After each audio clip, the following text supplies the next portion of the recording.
I'll check.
All right, there we go.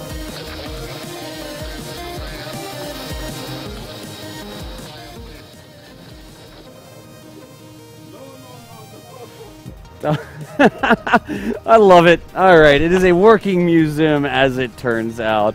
Are we good? Yeah, EJ, act like you like us. Come over this way, man. There you go. Yeah, let's shoot an ass man over. Folks, welcome.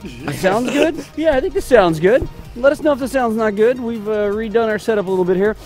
It's Kerbal Space Academy. Space Academy. Hey, wow. Hey, I get a pass. There's a shuttle behind me, all right?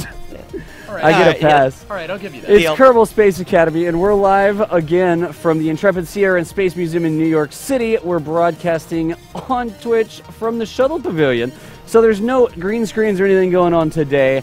We've actually got a real space shuttle behind us. This is the Space Shuttle Enterprise. And today on Kerbal Space Academy, we're going to be talking about the history of the shuttle. We're going to be building one in KSP. We're going to be learning about different designs, things that had to be done to make the shuttle not burn down, fall over, and sink into the swamp whenever it's trying to fly. And hopefully by the end of the day, we have some successful glide tests. We've got it stack integrated. We've got it ready to go so that tomorrow we can launch some Hubble telescopes. Maybe more than one, because the first one may blow up. That happens sometimes. I think we're all good there. Yeah, that didn't happen, I don't think. Whoa. There you go. All right, good deal. So that's what we're going to be doing. With me today, we've got the NASA Man. How's it going? Of Twitch.tv, the NASA Man. And we've got EJSA of Twitch.tv/EJSA. I am Das Valdez. Hello. Of the Kerbal Space Academy. Actually, we are all the Kerbal Space Academy. Yes. We are all Kerbal Space Academy. And we are going to be broadcasting for the next couple hours working on our space shuttle. So, if you didn't know what's going on, there's actually the Space and Science Festival happening here in New York at the Intrepid Museum, and they're, well, I guess I should say, celebrating space and science all this weekend. So, yesterday we were streaming, and they had a free astronomy night where you could come up to the deck of the carrier, because they were on an aircraft carrier, by the way. I don't know if you noticed that. You can come up to the deck of the aircraft carrier, and they had a bunch of guys with telescopes, like looking at the moon and that sort of stuff. Today, they've got a bunch of special events going on. They have a bunch of special stuff for educators, I think. Yeah, well, today's a whole educator workshop for a bunch of local New York teachers and people that came in. Also, if you come along Pier 86, which it's a boat, so it's docked to a pier, all along the pier, there's a bunch of special guests and exhibitors. There's people doing robotics exhibits and NASA has a thing with satellites. Skies above, or it's something like that. I can never remember the name of it. Yeah, with basically you can see what satellites are above and listen to them in this cool little metal dome. They and beep. oh yeah, there's also a Concorde on the pier too. So and also a space shuttle and like almost 30 airplanes on this aircraft carrier. Well, an SR-71. It's not an SR-71. It's actually an A-12, which is the predecessor of the SR-71. Sitting down on the end of the thing. Yep. And this is live, by the way. You'll see people walking behind us. Yeah, it is a working museum today. So there'll be people coming back behind saying, like, hi, Mom, and stuff like this right here. Yeah. Say hi to your mom. There you go. See? There you go. See? See, it's not a green screen. Love the security staff. There you go. Maybe he's just security staff animated. Here, by the way, has been great to us the last few days here. So that's what we're going to be doing. Sounds good, man. Oh, yeah.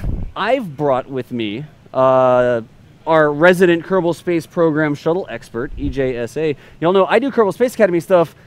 EJ's probably forgotten more about building space shuttles in KSP than I'll ever know, for sure. So he's going to be helping me out. I'm going to be trying to build the space shuttle, kind of making it look right, making it fly right, hopefully not crash nearly as much. Whoa, okay, let's not do that. Not crash. I got you, man. Yeah, we're going to try to make it not crash. We'll make it not do that. We'll make it not crash. Not yeah, crash. that's going to be a plan. It is going to crash at some point because it is Kerbal Space Program. But that's the plan for the day. What else? Anything else before we get going with the building? No, and if you have any questions about the shuttle at all, just pop them in chat out of people. That's right. Questions. That's right. So the same things. If you have any questions about what we're doing, you can say the word DOS, because I'm on my channel right now, or you can say the word question. It'll highlight in red over here. There's going to be a lot of stuff going on for sure, but if you have those questions, you should be able to get one in. On occasion, I'll scroll back through the chat. If you have good information for me, we do have a Haynes repair manual for the space shuttle. I don't know if you can hold that up, EJ. There it is. So we've got reference material. Not only do we have the repair manual, but we have an actual shuttle we can go look at, which may be more or less useful than the repair manual. I'm not sure, but we're going to be trying to build stuff. If you have interesting information, if you got links, that sort of stuff about the shuttle program, history, that sort of stuff, feel free to put it in chat. Again, same rules apply as always. I won't belabor them. Just keep it classy, guys. Seriously, just keep it classy for us because we are broadcasting live from the museum, and they were super generous to let us do this. Not just once, but all weekend. So, I think, let's see if we can't get the... Do you have a big screen? Yeah, actually, we'll answer a couple questions right quick. Let's answer a couple questions. If you have questions about the setup or anything, we do. We have like a 55, 60-inch TV up in front of us. That's why we're kind of looking up a little bit. Yeah, and the camera's right underneath that. The camera's right underneath it. Everybody that's going to come into the museum behind us can see what we're doing and see what we're building and that sort of stuff. We've got another monitor over here that has all the chat and stuff like that on it. So when I'm looking this way, that's what I'm doing. I'm just reading chat. It's empty because it just opened 10 minutes ago. It just opened at 10 o'clock, right? Yep, so if you're in New York, it's open 10 a.m. to 6 p.m. today. Excellent. Mike Massimino was just here. He left at 9:45. Well, TJ. We'll have him on air tomorrow. Yeah, we are. We're going to have Mike Massimino, one of the... You may know him from The Big Bang Theory. Is the resident joke. Because he was on The Big Bang Theory recently in numerous episodes. Also, as it turns out, he repaired the Hubble Space Telescope. Oh, yeah, space. that too. Twice. Twice, he did. Twice, yeah. So we'll have him on the show right? tomorrow. And then this afternoon, we've got one of the curators from the museum, or one of the museum staff who will be answering some questions for us as well. Excellent. Yep. So that's the plan. Which shuttle is the best shuttle? All the shuttles are the best shuttle. Oh, yeah, don't start on that. That's not a fair question That's to ask. evil. Wait a minute. It's not a fair question to ask. You can't ask that. Come on. Where do we stay every night? In New York City. That's where we're staying. Well, I guess in the area. In the area, because I live in the area. Weird. I should add, I'm a consultant here at the Intrepid too, in addition to being a streamer. So what would we do if the rocket behind us started to launch? Run? That would run towards Try it. to That get would on be it? awesome. Exactly. Try to get on it? That's what I meant, man. Like pull just one of those checking. diehards where he's like running after the plane or something, trying to jump on it. Yes. Of course, then we have to fight the guy. No, then I just get a bungee cord, just attach myself to the back, just fly off the We back. sleep in the shuttle. There's actually a little hole, and we crawl up into the space shuttle and we sleep on I it. mean, Yeah. they were asking where we were staying. I tried to sleep in the payload bay, but security. They wouldn't let us in. You can't I mean, we really do got that. in there, we got all nice and cozy, but then someone saw the door was open and The sleeping bag was leaving like sleeping bag hairs and stuff. Yeah, They frown on that, as it They turns didn't like out. that. They don't care for that. Let's see what else is going on here. See if there's any other questions about what's going on. Let's see. Again, people notice your glasses, EJ. Honestly, I almost wish that I had some glasses because we've got all the studio lighting like all up in our face so you can see us. EJ may be the only one not going like this by the end of the stream because I'm no lighting professional. Let's see here. Anything else going on? New York, bunch of people. No? things and breathe. stuff. And yeah. I never breathe. I just keep talking constantly. Big screen, we got that one. There's the launch thing. Anyways, guys, welcome to everybody. Thank you for joining us. Let's actually fire up Kerbal Space Program and see if we can't start building a space shuttle. It sounds good to me, man. Is EJ sounding better now? I've been trying to tweak the mic. That's why I'm over here going. Yeah. You know? These mics are very susceptible to Yeah, like I'm noticing. breathing. Yeah. I don't have like a pop filter or anything for it. Oh, guys, let's do this right quick. You can see we all have headsets that match today. I got to do a huge shout out for Astro Gaming, who totally like hooked us up with matching headsets. I kind of had like a hodgepodge. You know me, I do my like Kerbal Space Academy thing, and I've got like my old Turtle Beaches, and I got like this other thing, and I kind of, a hodgepodge sort of thing. And I was looking around trying to find something that would have like good sound quality and that sort of stuff, and Astro Gaming totally like, all right, EJ. Oh, we're Vanna waiting Came over through here. in the clutch and like sent it up here to New York so that we could all match. We have astronauts actually wearing the stuff, so it kind of fit in. But I got to do a huge shout out to Astro Gaming. Thank you guys for taking care of us. The headsets are amazing. Thank you so much. Astros wearing Astros. There you go. That's right. Oh, I don't have my fake boom down. I do have a different microphone on. Y'all can see I'm using a different mic, and I've got that one hooked up right now. Let's see here. The museum is open to the public. It is in New York City. This is the Intrepid Sea Air and Space Museum in New York City. In New York City, on Pier something or other. 86. 86. Pier 86, on the west side of New York. Yes. And which river is this? 46th and 12th. 46th and 12th. I have no clue. Right how to along the navigate. west side, literally floating in the we are literally floating in the Hudson River right now. Are we not?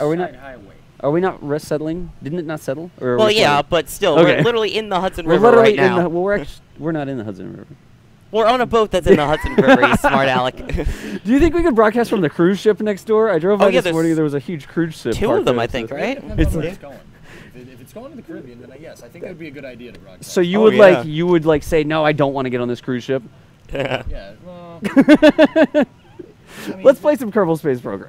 all right. And I'll give you that one. I'll give you that Pythos, one. you're right, Oh, and they man. actually have that handle here at the museum. Mike Massimino had to rip off a handle on Hubble because it was broken. They actually have the handle behind us for the Hubble at 25 exhibit, which, fun fact, all the way through, I think until September, Hubble at 25 exhibit with You're not actual pieces centered. of the Hubble Space Telescope. Yeah, the camera's not set. Yeah, it's okay. We're And fine. pieces of tools that were used to repair it. Excellent. We're going to talk about that tomorrow, right? Oh, yeah. Yeah. Throw that out We'll there. have to do a very Kerbal repair mission. We don't have telescopes. muted? We don't repair things in stock, but we're going to be able to figure something out. Hey, are you on A? Make sure you're on mic A, because Yeah. there's two no, microphones. It is on mic A. It's the gain. All right. Just have to tweak the gain a little bit. We'll just have to wait Yeah, till we the can we'll pop over and do that rest later. of the production crew rolls their tails in to help us. Can't reach the mixer right now. Eh. All right, let's keep going. Yeah. We can't handle the handle. No, I have a good idea. I have a good idea for that tomorrow. I think we can have okay. like a little surprise repair mission for Mike. Ooh. A very Kerbal repair mission. We'll see. So let's see here. Let's go over this way. Whoop. There we are. And yeah, guys, the overlay is different today because there's a space shuttle behind us. In fact, we were like debating whether or not we should just like make this even bigger. I'm not hitting the Windows key, am I? Yeah, because I'm actually cropping out part of the space shuttle, which makes me feel sad, cropping out part of the space shuttle. But we were trying to keep the NASA worm logo in there like that. But that's kind of the plan. Honestly, Let's see here. It's they'll let us know blowing, what they think. dude. Nubius, it's blowing your mind. It's nuts, isn't it, man? It's absolutely nuts. So there's KSP. There's the game. I can actually look up there. And let's do start the game. Hey, we should take a picture of chat and like tweet it out. Can somebody like take a picture of the camera and then tweet it Yeah, out? I'll take You got it, EJ? All right. That's chat over there. What's up, chat? So EJ will tweet that out right quick. Let me. We should do. We need another person with a selfie stick to come by. I could just let's just keep using the same. Let's do the load test thing that we've been doing because we Which- know we have an ISS up in that one. Which there will be people with selfie sticks who will be coming up behind us because it's happened. As people come into the museum, they're like over there like this sort of thing, taking pictures of themselves, which is hilarious. Look at this, Nazroth with the straight up Twitter shout out. Thank you, Nazroth. Thank you. Again. Yeah. Look at that. There we go. Seriously, dude, I Nice totally guy. appreciate that. Yeah, Nice guy. man, oh man. I actually want to see that, guys, so y'all can chill out. I just Is that a pulled- real yeah. space shuttle? Yes, it is. K-Space Academy is live from the Intrepid Museum on twitch.tv/DosValdez. And three of us are tagged in it. We are fantastic looking. Yeah, I think we are three of us so are all pretty. tagged in that too. I don't think It's we're nice going to and die pretty. today I would hope not. because we're too pretty. Yeah. Thank you, Nazroth. Dude, I Yes. totally appreciate the support from Twitch. Absolutely. Twitch just tweeted me out. I know, man. It's nuts. The mouse is misaligned on the screen? How is that even possible? I don't even know what that means. Yeah. Dude, Duh. Your keyboard is misaligned. Try Like- SCE docs. Fun fact, I don't think there was an SE to Nerd. alt switch in the Nerds. shuttle, but Nerds. Bro. So, Bro, guys, do you even shuttle, bro? hey, how's it going? Hey, I'm Mike. Mike, and how's you are it going? currently live on Twitch TV. You are live on Twitch TV right now. How's it going? Are you going to join us for a little while? I can join you guys for a little. This is All Mike right, from the let's Intrepid get you set Museum. up. We've got one of the Intrepid staff members who's going to join us Oh, we should here. have that other mic plugged in. We A lot of it. only have room for the 3. That's Grab a interesting. chair off to the side. Grab a chair in the middle somewhere right quick. Yeah, I want to go Um, sound guy if that's cool. Yeah, okay, All that's right, fine. yeah, Let's go go. with that for now. Pop the headset on. Cool. And I'll start Here, by we're talking gonna- about some of the other shuttle designs he did, and we'll bring you back whatever we want to get. It's totally a working museum, by the way. Yes. There's like people taking like TVs out and that sort of stuff. Yeah, so No, come over this way. We've got you over this way, man. Yeah, you're good to go. You're good to go. go ahead and pop that There on. you go. All right, good deal. So again, Mike, what do you do for the museum? I'm one of the senior tour guides here at the museum. Right there. You Oh, need yeah, the pop that headset. headset Yeah. on. There we go. There we go. I should have waited. I'm a terrible host.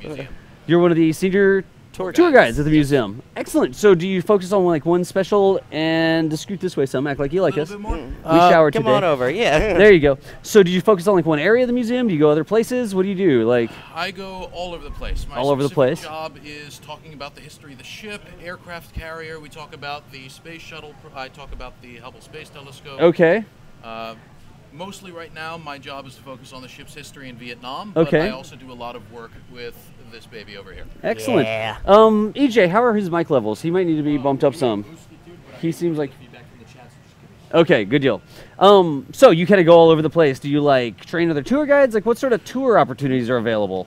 I do train other guides. Right now, we're offering 5 different tours. So Okay. we have our standard Intrepid 101 tour. Right. It's about an hour long. It goes through the hangar deck and flight deck, talks about the overview of aircraft carriers, what Okay. they do, and a bit about the history of Intrepid. Cool. For those World War II buffs, we have a 100-minute guided tour that goes through hangar deck and flight deck, talking about the history of this ship in World War II. All right, over 70 sweet. years ago. We also have our space shuttle tour, which is Enterprise up close and in depth. Right. It's a 1-hour tour all about Space Shuttle Enterprise, the space shuttle program, how it got started, what's involved in getting a space shuttle up to space. Sweet. And then our last tour is a 60-minute tour all about Concorde, design, The development, Concorde. and Oh, even that's getting right. the plane. Do you actually get to walk through the Concorde on that tour, right? Yes. Like you get to go through the. If you don't know, the Concorde's like the supersonic airliner that operated for 20 years or something like that. Well, a little bit longer, Little yeah, bit from longer than- 73 till about 2003. So 30 years. I can tell you, EJ wants to take that tour. I know it.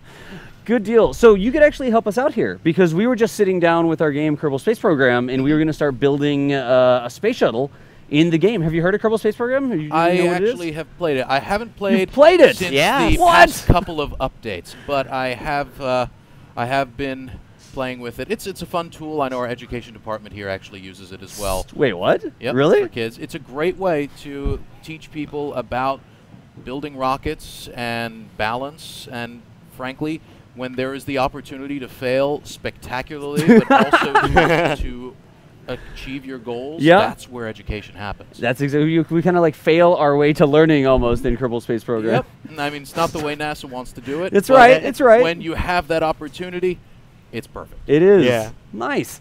So that's what we were going to kind of start doing here. And EJ, when you get a chance, could you scoot the camera over a little bit so we get Mike a little bit more in? I'm EJ? not doing my job here. I'm not looking as much into Yeah. the Oh, it's That's all okay. right. No, We're just- having a conversation. Just It's hang all out with good, us. Yeah. It's all good. So one of the things that's actually back behind me, and I can't really zoom all the way into it, but in this case right here, and I'm kind of pointing at the case that's right underneath the tail of the shuttle. Oh, there, right back over there, yeah. there are actually some of the early designs of the space shuttle, right? There's some mock-ups or like right back ideas. there, yes. Yeah, underneath the tail right there. There right? are some absolutely fantastic designs. One of my favorite Yes, topics. that's good, There EJ. we go. Perfect. Thank you. Is the lifting body program. Uh-huh. And it's not the best source, but I love doing this. If you go to the Wikipedia page on lifting bodies, and Right. scroll all the way down to the bottom at sources, Okay. there is an autobiography in PDF format written by one of the NASA engineers that worked on the lifting body program and all the stuff happening out there at Dryden at Sweet. the time. It's a hilarious read. It's hilarious. It's absolutely hilarious because there are things that they're learning all the time, even as they're engineering these lifting bodies, these Okay. wingless flying vehicles. And that's taking it through late 50s, early 60s, getting into the 1970s, by learning about lifting bodies and about creating a wingless flying vehicle. It helps them learn a lot more as well about the way we're going to land a space shuttle. Right. And when we're testing the I believe it's the X-24B. It's a very long Delta-like thing. Right. Not really any wings. It actually has almost the same glide ratio as the space shuttle itself. So a brick. It's a brick. It glides like this. A falling brick. But because that triangular brick, I guess let's call it, has the same glide ratio, they're able to pull the landing pattern for the lifting bodies and stick it right on the space shuttle. Learn a lot more about how to put that down safely. We maybe will actually put together a lifting body sort of thing in KSP. Do you mind if we look at that right quick? Yeah, let's try Let's see what we can do here. It's not going to be easy. You might have to play and put some of the wings inside the body of the aircraft. We've got some new things now. We've got actual pieces that have lift ratings. So some of the Mark II pieces will actually have lift ratings on them. And I'm going to toss together just a little bit of a concept that I've done before. Okay. But these Mark II pieces, they actually have lift. If you look at it, you can right-click on it, and you can see that it's got a lifting surface. A small one, yeah, so but that will work. Get a little bit from it. So we're not going to build a huge craft here, but I've done this before. Let's just go with a tester here. And where is my... We'll just go with a jet sort of deal. So we'll grab one of those things, then we'll grab one of these things here. And the lifting bodies, basically, that would be able to get some lift, but they still have a little bit of, it's not wingage almost, it's kind of for stability. Their fins, it's strakes almost. Exactly for stability. Yeah, There is design. It's one of my favorite lifting bodies. It accomplishes a lot. It's called the HL-10. Right. It's originally designed with 2 vertical fins on either side. That's almost too big there, right? A little bit, but we may have to fudge it. I can fudge it. I'm good at that. That's kind of one of my core competencies is making stuff up. When they began testing the HL-10 with these 2 fins, they realized it actually wasn't enough. It was very poorly stable. So I mean, the fins were like what? The fins were you said they were vertical. They're not straight vertical, or are they they're vertical like that, but there was a third one added, and actually the M2F3 also kind of looks like this. They added a third vertical fin in the center. In the center, interesting. So is that for vertical stability, or what were they trying to do there? All right, you take a look at even the space shuttle itself. That vertical stabilizer. Oh my gosh! Yeah, I wish you could get up that high. Yeah, no, it's huge. And if you look on many of the aircraft we have out there, even something tiny like the A4 Skyhawk we have down in our hangar deck, the vertical stabilizer is absolutely massive. I know it's a lot bigger than you expect on the F-16. It's you look at that thing and the plane's kind of small because it's small for a fighter jet, right? But then the tail's the F-16 we have here, perfect example out there on the flight deck. Yeah. It's an early model. It's actually a Gulf War veteran. Okay.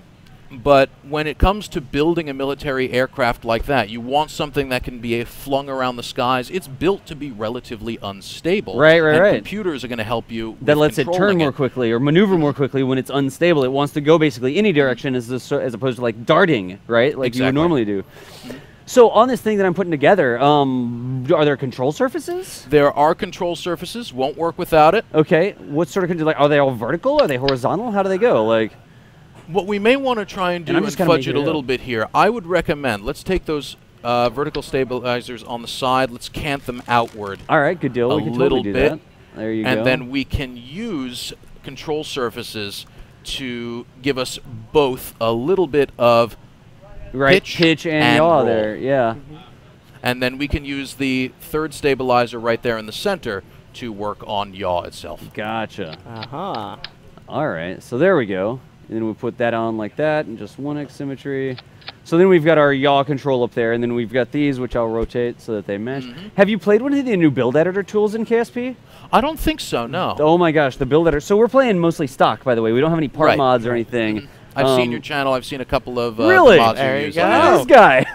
The Intrepid watches Kerbal Space Intrepid Academy. watches Kerbal Space Academy. I love it. I do my research. You do your research. All right.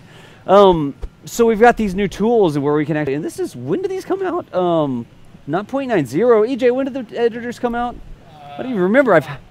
They've been out for so long. 2.5? 2.5? Okay, then I might have played long. with them a little bit. It's been a couple of months since I booted up Kerbal. So we've got this sort of thing going on. Let's check some of our stuff. That's actually not terrible. Oh, wow. Yeah. The center of lift is a little bit further behind than you would want, but we haven't put an engine on the back yet. That's true. If this is going to be a true lifting body, we might want to stay away from something that's going to be a turbojet. Okay. And give it a rocket. Give it a rocket. Gliders. Oh, you just want it to be a rocket. All right. Twist our arm, right? Well, I'm going to have to replace this piece then, because that is the liquid fuel fuselage. We may be able to make it work. I think I just want to, let's bring more rocket fuel. Oh, that'll be perfect. Because why not? It's rocket fuel. Exactly. As we got plenty of it. Yeah. Let's see if we can grab that as well. That's a probe core. That we can use to Perfect. That'll help the us thing. stabilize it. And That's a new thing. fly it. Then these, I hope I don't have to redo. Yes, thank you, KSP. I appreciate you. There Let's we go. see here. Yeah, they're saying 0.90 in chat. 0.90. Okay, so they're saying 0.90 is when we got this. I've started to take them for granted. I just looked where my camera's supposed to be at home. Like completely from reflex. I don't know if y'all saw me look off to the side, but I looked in the completely wrong location because that's where my home camera is. Yeah, which I think EJ tweeted out a picture of our setup. You can see what we've got here. Oh, nice, He will nice, in just a nice. second, but Oh my gosh. So you want me to put a rocket on it, like a straight up?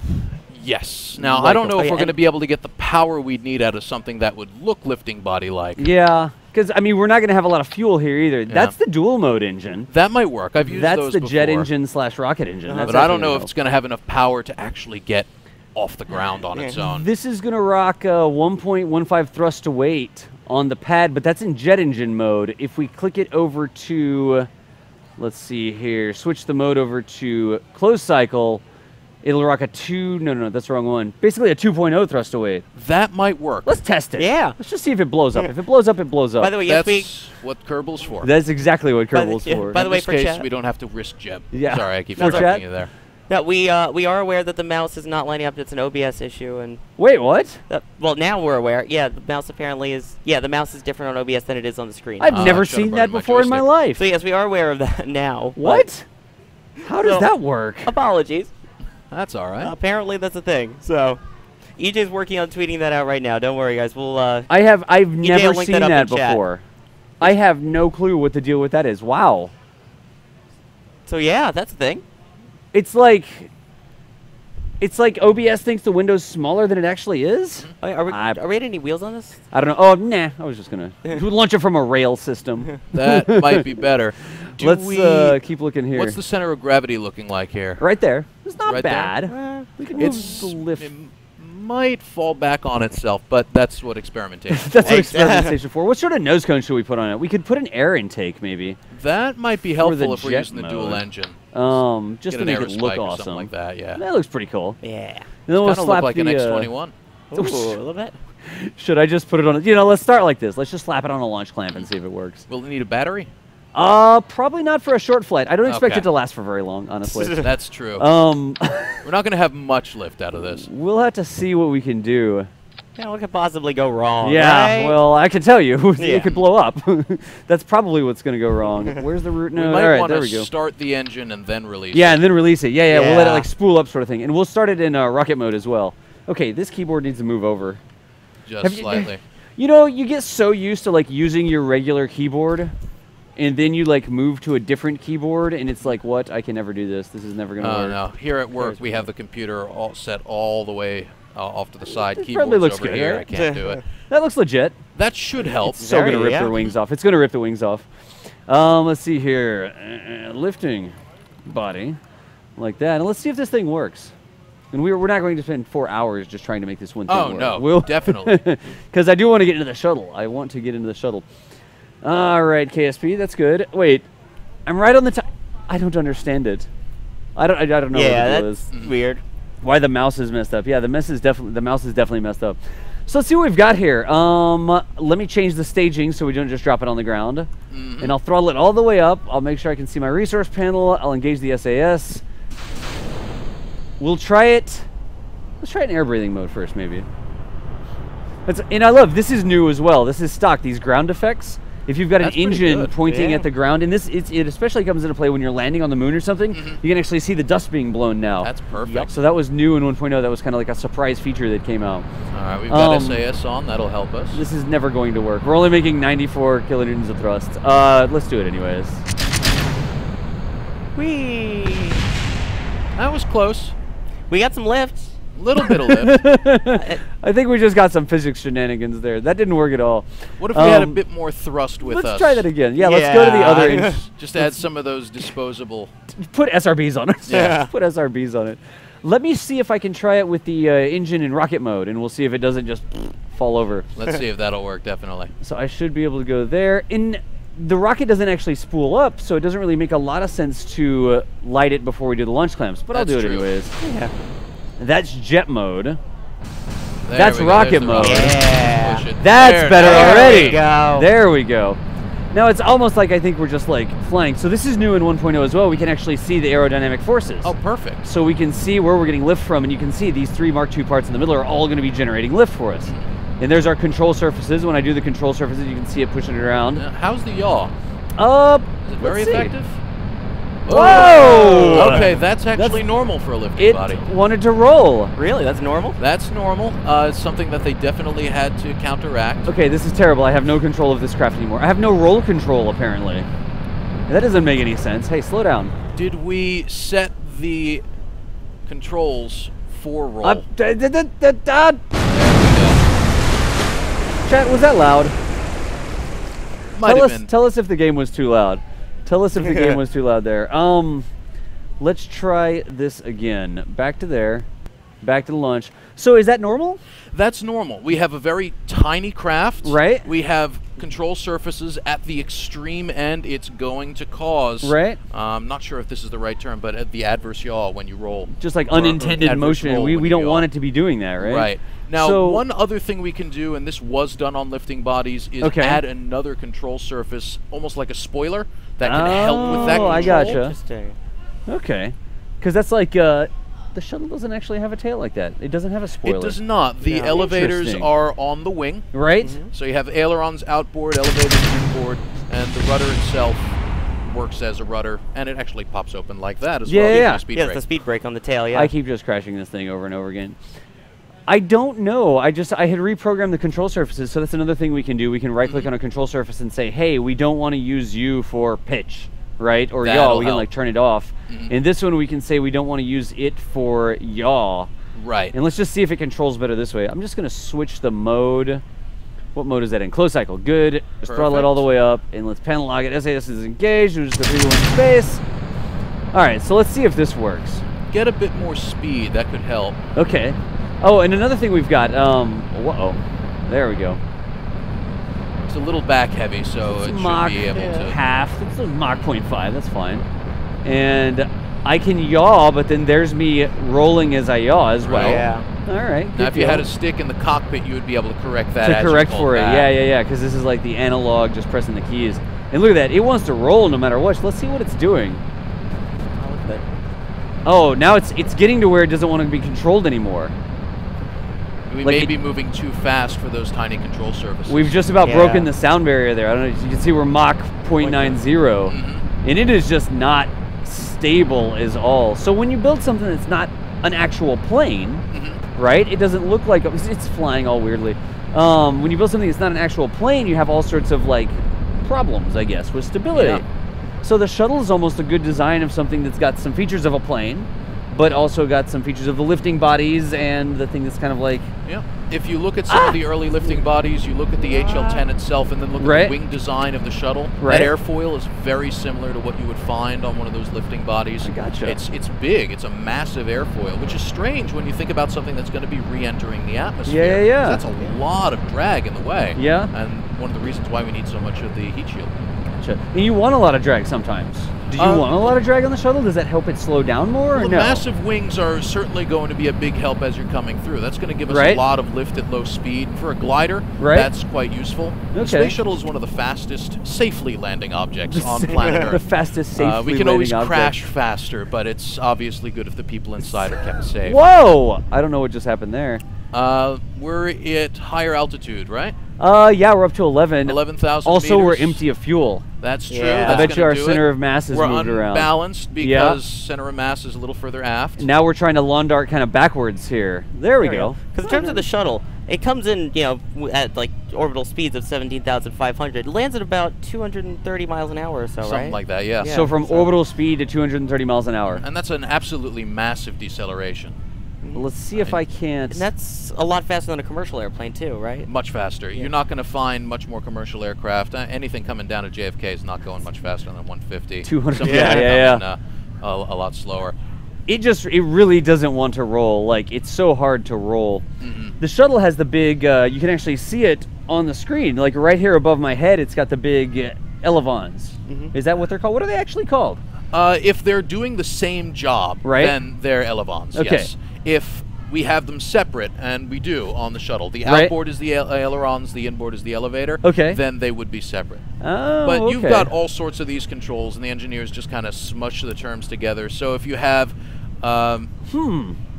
let's say, it's an elevator, but it doesn't have the horizontal stabilizer like this. Right. It just moves like this. You've got a stabilizer. Right, a stabulator. stabulator. They just like mash the terms together like however they want. that's something Kerbal Whichever would do. works. So it doesn't. That's actually interesting. I didn't know that. I'm just letting this fall out of the sky. It's That's not fine. controllable. There's nobody in it. Because we're gonna learn from this by failing. So even just because it's on the wing doesn't mean that it's not an elevator.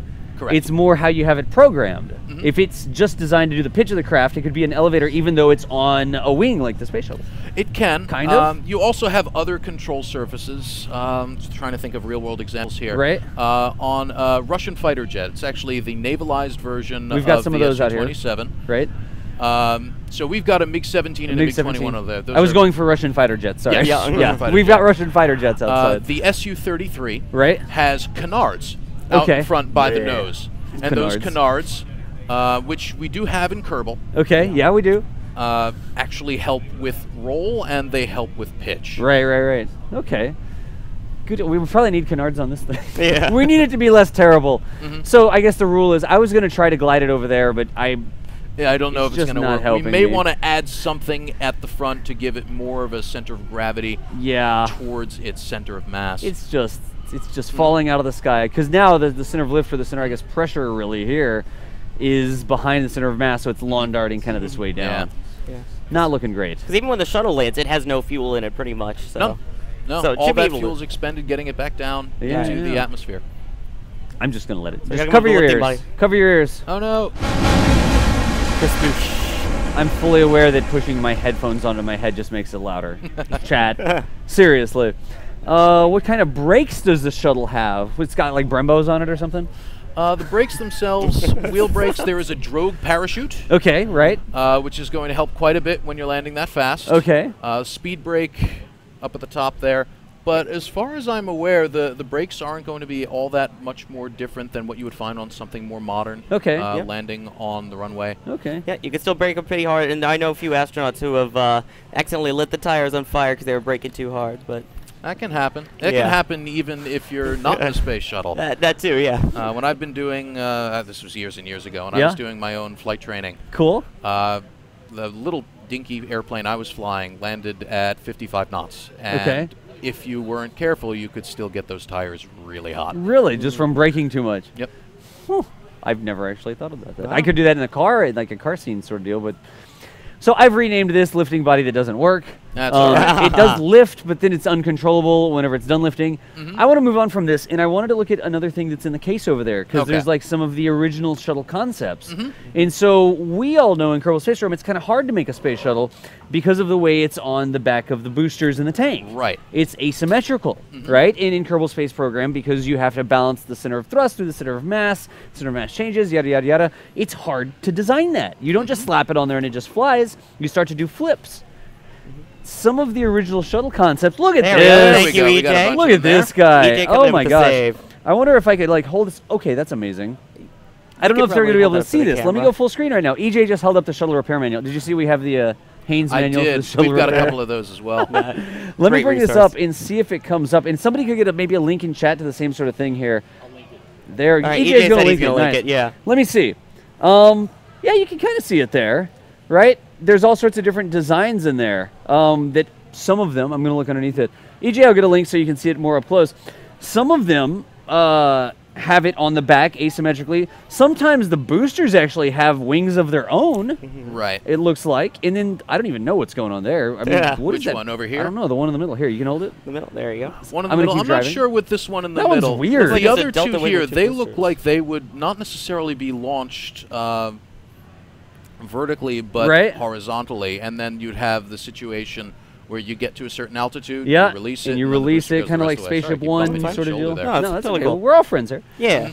So I kind of wanted to look at that right quick, and I almost wonder why we didn't go with the design where the shuttle kind of sits on top of a stack It's instead what of on we're the doing back now, of the stack. with a lot of the tests for, of course, capsules being Right. used now, and designs for future shuttles, even though I don't think we're going to see one for ages. Right.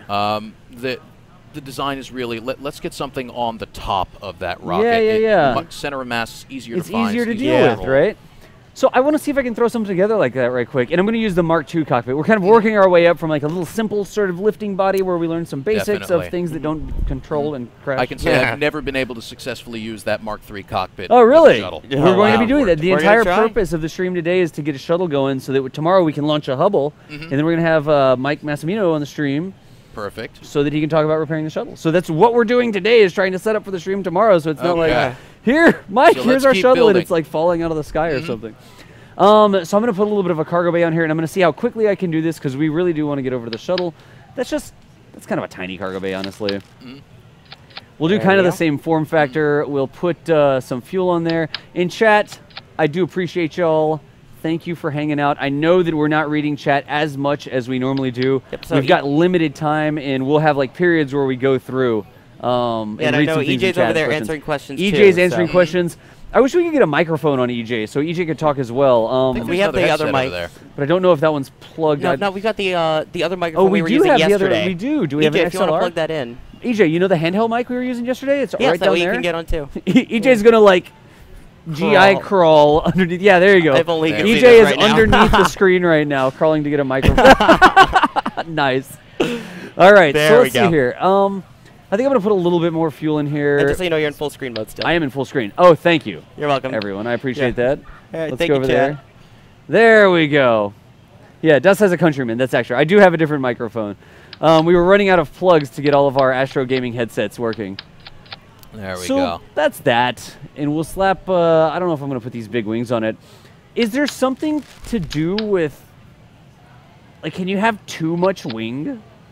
That looks ridiculous. That's a lot, I but don't we know. may also may be having to work within the engine to get things working. Yeah. The more wing you have, the more drag you're going to have, which also means it's going to be more difficult to get it up there. Right. Maybe we could do something with this. I don't know. We might want to try something similar to Concorde's Slender Delta, where it Oh, starts that's a off good at a idea. canted angle and just gets wider. Look, maybe we could do something like that. That might Sort of work deal. better. It doesn't look great there. So And that's similar to what we have on the shuttle as well. You're right, it is. That is a little bit of a Concorde sort of esque setup. Now, some of the parts now actually hold fuel. So Perfect, so I we can can look at put some. fuel in the yeah. wings. Now I'm limited to liquid fuel, so they're more jet engines. I mean, have you seen, dude? We've got like actual jet. This is stock. We've got like airliner I wings haven't now. seen that, no. it's ridiculous. We've got like engine nacelles and new intakes. What is I that? remember the wings like that from mods. I don't remember those being stock, so that's Yeah. fantastic. Just make it smaller. Gotcha. Yeah. All right, good deal. Crop it down to the worm, maybe. Go over there. Edit scene. We are learning all sorts of things from the stream, guys, and I think in the future we'll have two computers where one guy can be running the production and cleaning up stuff. Right now it's just one computer that we got going on. So that doesn't honestly look too terrible. I don't know about the engines in the back like that. But if we're going to want to stack mount this on top, we need like a hard point in the back to mount to. So this isn't a Something like great, that. like putting the engines in the back like that isn't a great design. We may need to do something like this so that we have something that we can stack mount it to. So let's do that. And I'm just totally making stuff up here. Then I'll get some of the engine nacelles. And this isn't based on anything real. We're just kind of like trying to see if we can't put one on top of the stack and see if that fares differently. Where are the fuel nacelles? Or the engine nacelles? There we go. Yes, just throw it instantly away. Yeah. That's fantastic. And I should be able to get those in there like that. And we'll see if we can't get engines on there somehow. Now, is there a reason maybe that we wouldn't want to do this? Like having the engines outboard as opposed to inline? I don't see any other way we could do Outboard it if we stack mount it. engines, More drag? there's going to be more drag. Drag itself is going to be a problem. Right. One of the better reasons for having engines inboard is simply because it makes maintenance easier. Really? Everything is right there. Oh, Interesting. I've never thought of that. That actually makes a lot of sense. So, what sort of engine should we put on it? straight rocket engines? Like a rocket engine is probably going to be the most helpful. It means Okay. we'll need to find somewhere else to put oxidizer. But So we're not trying to make a space plane here. We are just making a rocket plane, basically, or some sort of shuttle that'll lift very up much and so. then. I mean, I don't know if it's going to get to orbit. Not with what we have. Probably we not, need to have no. a lot more fuel. But Well, if we're we going to can put a create big something stack that underneath flies it. Yeah, and we're then going to get put a big to it, stack that'll be underneath it. easier. Let's get rid of that because we don't ever need just the liquid fuel. Let's slap this on and we'll see where is the wing strake sort of deal. There's the wing strake that doesn't have fuel. That's kind of the one that matches this form factor, right? Right. Yeah. And we'll slap some intakes on it right quick. I use the word slap a lot, and then it takes me 4 hours to do anything. There we go. I don't know Oh, if that makes the parts sense. are snapping better. Yeah, together no, than it's they used easy. to. You can actually hold down Alt, and it'll make it so it just attaches to one of the green nodes, the Perfect. axial, or sorry, yeah, the axial attachment points. Mm-hmm. Why do we need intakes though? It's a rocket plane. Never mind. They look cool, Never but mind. we don't actually. We might need just them. want to put caps on those. For the Yeah, aerodynamics. yeah. So we've got some new caps as well. We could do something like that. Oh, that's perfect. And I think there's fuel in here, which we don't need the liquid fuel on. Mm. But we are going to need fuel lines to bring this stuff out. That's So that's maybe another reason to, I guess, in Kerbal Space Program, not have to run external fuel lines. Where are my fuel lines? Right on fourth row. There Yeah. we go. I don't know if those are causing drag yet in the game, but they would definitely cause They drag. do. In 1.0, they cause drag, but they add it to the parent part. So you won't see a drag line from them, but they Okay. do actually cause a little bit of drag. That's actually not bad. How much delta V do we have in this? That's 1387 delta V with insane thrust to weight. Is that all correct? Is that an atmosphere? No, that's non-atmospheric. That's not terrible, but there's no payload in there right quick. What should we put in as a payload? Just something like this. And we'll just lock down the fuel tank, and we'll pretend that it's got some satellite that weighs, come on, however much that weighs. What is There that we tank? go. That tank weighs 2.25 tons. So the payload that we're working with bad. is 2.25 tons. We'll just play around. Then underneath this, we would actually mount this on top of a stack. Let's see if it's going to glide very well first. That should work well. Pretty Center close. of mass is Pretty center close. of lift. If we take out the payload and take out the fuel, I wonder how it's going to look. That's Still not that bad. terrible. No, not Yeah. bad. Pretty good. Let's bring this, because this is going to move it way forward. But then we still have the payload in there. So let's not worry about the dry weight of the tank there. That should actually glide pretty well. I think so. We don't have control surfaces. And so we'll let's need a slap vertical those on. stabilizer And a as vertical well. stabilizer, yeah. So let's just make sure that this thing is glide worthy. And again, since we're limited for time, we're actually, instead of like launching it and then failing it and then launching it again and failing it and launching it and failing, we're going to try for some success here. In the beginning. Yeah, by just No, I kind of agree doing with you things there. that we know. Maybe good ideas. Let's see. If we This have is- something bigger outboard that can help us be an Elevon, it'll Yeah, be and I got Ailerons some of and our, elevators. these are some of the best control surfaces we get. Perfect. They look a little bit weird, but I think it's okay. As long as they work, that's what matters, right? Yeah. I think Like that's it's Kerbal okay. Fashion Academy or It's anything. Get out. Kerbal Fashion Academy. That looks okay. We'll All just right. go with it. And we need some sort of vertical stabilizer. Is there a massive vertical stabilizer? There's the shuttle-esque one, right? Yeah. Is it careful what you wish for? Oh, For yeah. surely it shall come to pass. Look right here. Where is the? Right up top there. Oh, that's a little big. You asked for a massive vertical stabilizer. Look and familiar? Look familiar to anything behind You you? shall It get does. a Yeah, massive right up vertical there. stabilizer. This looks ridiculous. Let's not do this. So we just want a big vertical stabilizer. One of the standard deltas might work. We've got a, let's see here. Where is the control surface? The winglet? It's not very big, honestly. Oh, it's also backwards. Too Yes. small? You want bigger? I've I got mean, a bigger you one. might even be able to add two. That might be too big for this design and add too much weight. You think? A little bit. That's not looking great either. Yeah, there you go. Yes, Now all we're right. talking. Shark Week Although type. canted forward is interesting. So what about two maybe? Two would work just fine there, I think. Like that? Yeah. It looks a little small. They are a little small, Yeah. but Kerbal seems to work that way. Yeah. I mean, the last thing that I could do is grab, like, because we were just talking about the importance of the kind of almost oversized looking. Look at that. Hey, Oh, wait a there we second. go. That will be perfect. That's not bad. That should work. No, that What is looks the good heat there. tolerance? That may be an airplane part. Where did I just get it from? No, the heat tolerance is 2400. So we've got we've got shock heating now. Perfect. And you can actually blow pieces off of your space plane or rocket or glider or whatever as you re-enter. And the good part about that is as the shuttle re-enters, the heat shouldn't be getting up there. It should be staying mostly on the underside. Welcome to the Kerbal Space Program, though. Yeah, the heat goes everywhere. What do you think about could this also mount it a little further forward. It looks a little bit like a Blackbird, actually. Someone said It does kind of look like a Blackbird. Which, You're by the way, right. there is one on the Intrepid. There Yes, is sir. an We have A12, right? There you Second go. one ever made. The second one ever made? Spent most of its life hanging on a boom, having radar shot at it from Right, different right, right. directions. But it does have about 66 flight hours. Not that many. If we have time, I've got to show. We've built one in KSP. Yeah. That's one of the first things we did because we got some new engine effects. What do you think about that design? It's worth a shot. Yeah, you're Definitely not worth a liking it. shot. You're not liking it. Why would we want it maybe not on the nacelles and on the... I'm just Not thinking really about nacelles. extra drag, but frankly, I'm willing to give it a shot. I think Okay. this will work. All right, let's put our fuel back in it. That's our payload that will lock down so that we don't actually get to use it. Then here's some of our fuel. And here's some of our fuel. There you go. All right, so that's 1,000 delta V, and really what we need from there is to finalize our orbit and then to deorbit and glide back home, sort of Right. deal, right?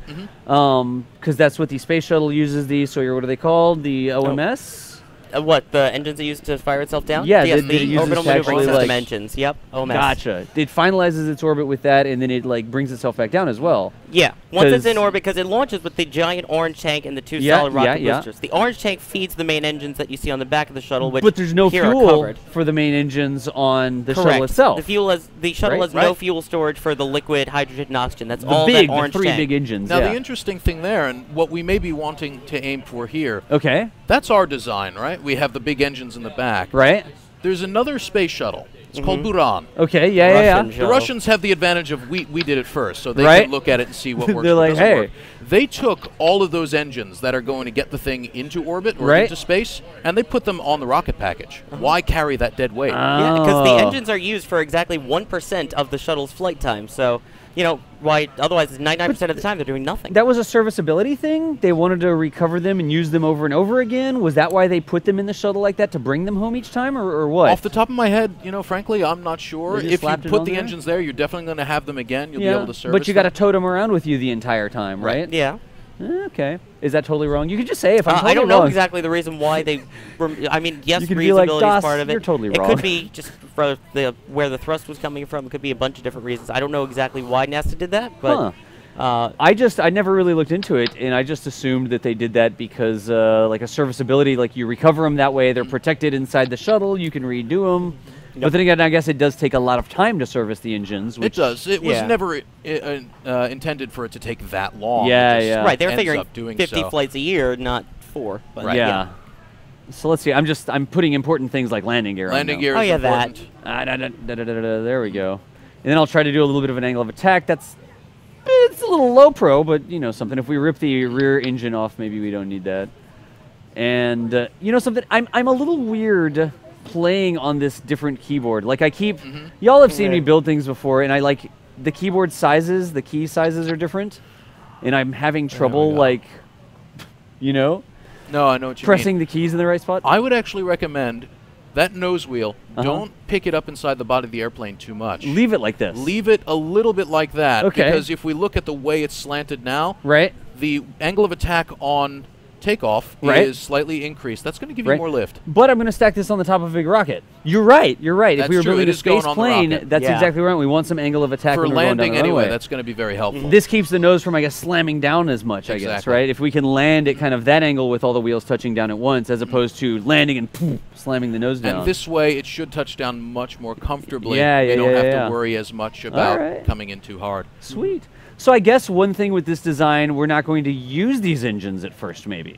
We're just Maybe going to not. use the big engines. Let me Right. do this. Let's save this as our, let's just do stack, mount, space plane, because this counts, right? Save There it. we go. And I'm actually going to bring this over to the VAB so we can put it, so a lot Perfect. like the shuttle does, we get it ready in its own hangar, then we and if you've seen that video on YouTube where the big crane with the orange pieces, yellow pieces that they actually used here, right, when they moved it onto the deck of the carrier, they flip the shuttle up like that and then rotate it so it can get through the doors, Yep. and then that's From an the amazing orbiter video. processing facility to the vehicle assembly building, and then on the giant crawler out to the pad. Yeah. But yeah, it's basically just a tow truck that brings it from the hangar. The big tow truck. So let's see here. I'm going to move it over to the VAB, and we can load. This is a new thing we have as well. We can build something in the spaceplane hangar and then load it directly into the VAB. That's perfect. I can just go like this and say, hey, look at the spaceplane hangar craft, and grab the not cool-looking little craft. EJ was here. I see like half a shuttle named EJ was here.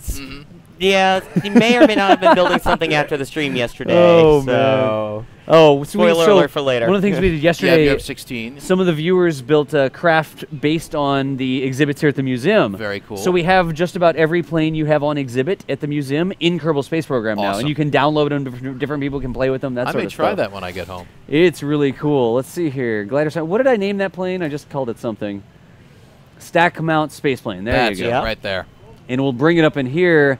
And I don't have a crane to do this, but I can just grab it and it'll go into the correct orientation. Like now, that. what's the mass on that? The mass here is 14 kilograms? exactly, which is Yeah, interesting. wow. Reading just right up at the top there. Yeah. Yeah, and if not, it's also bottom left there. That's Yeah, we've true. got it down there. Yeah. So we could do something like this. We're going to have some sort of stack decoupler set up. And we're going to have to probably put some struts in as well, because the end of this is so... It almost makes sense maybe to have a flat end instead of an aerodynamic end, but Kerbal Space Program.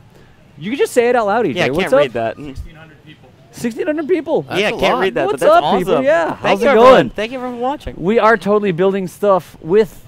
Wait, not with. From the deck of the USS Intrepid.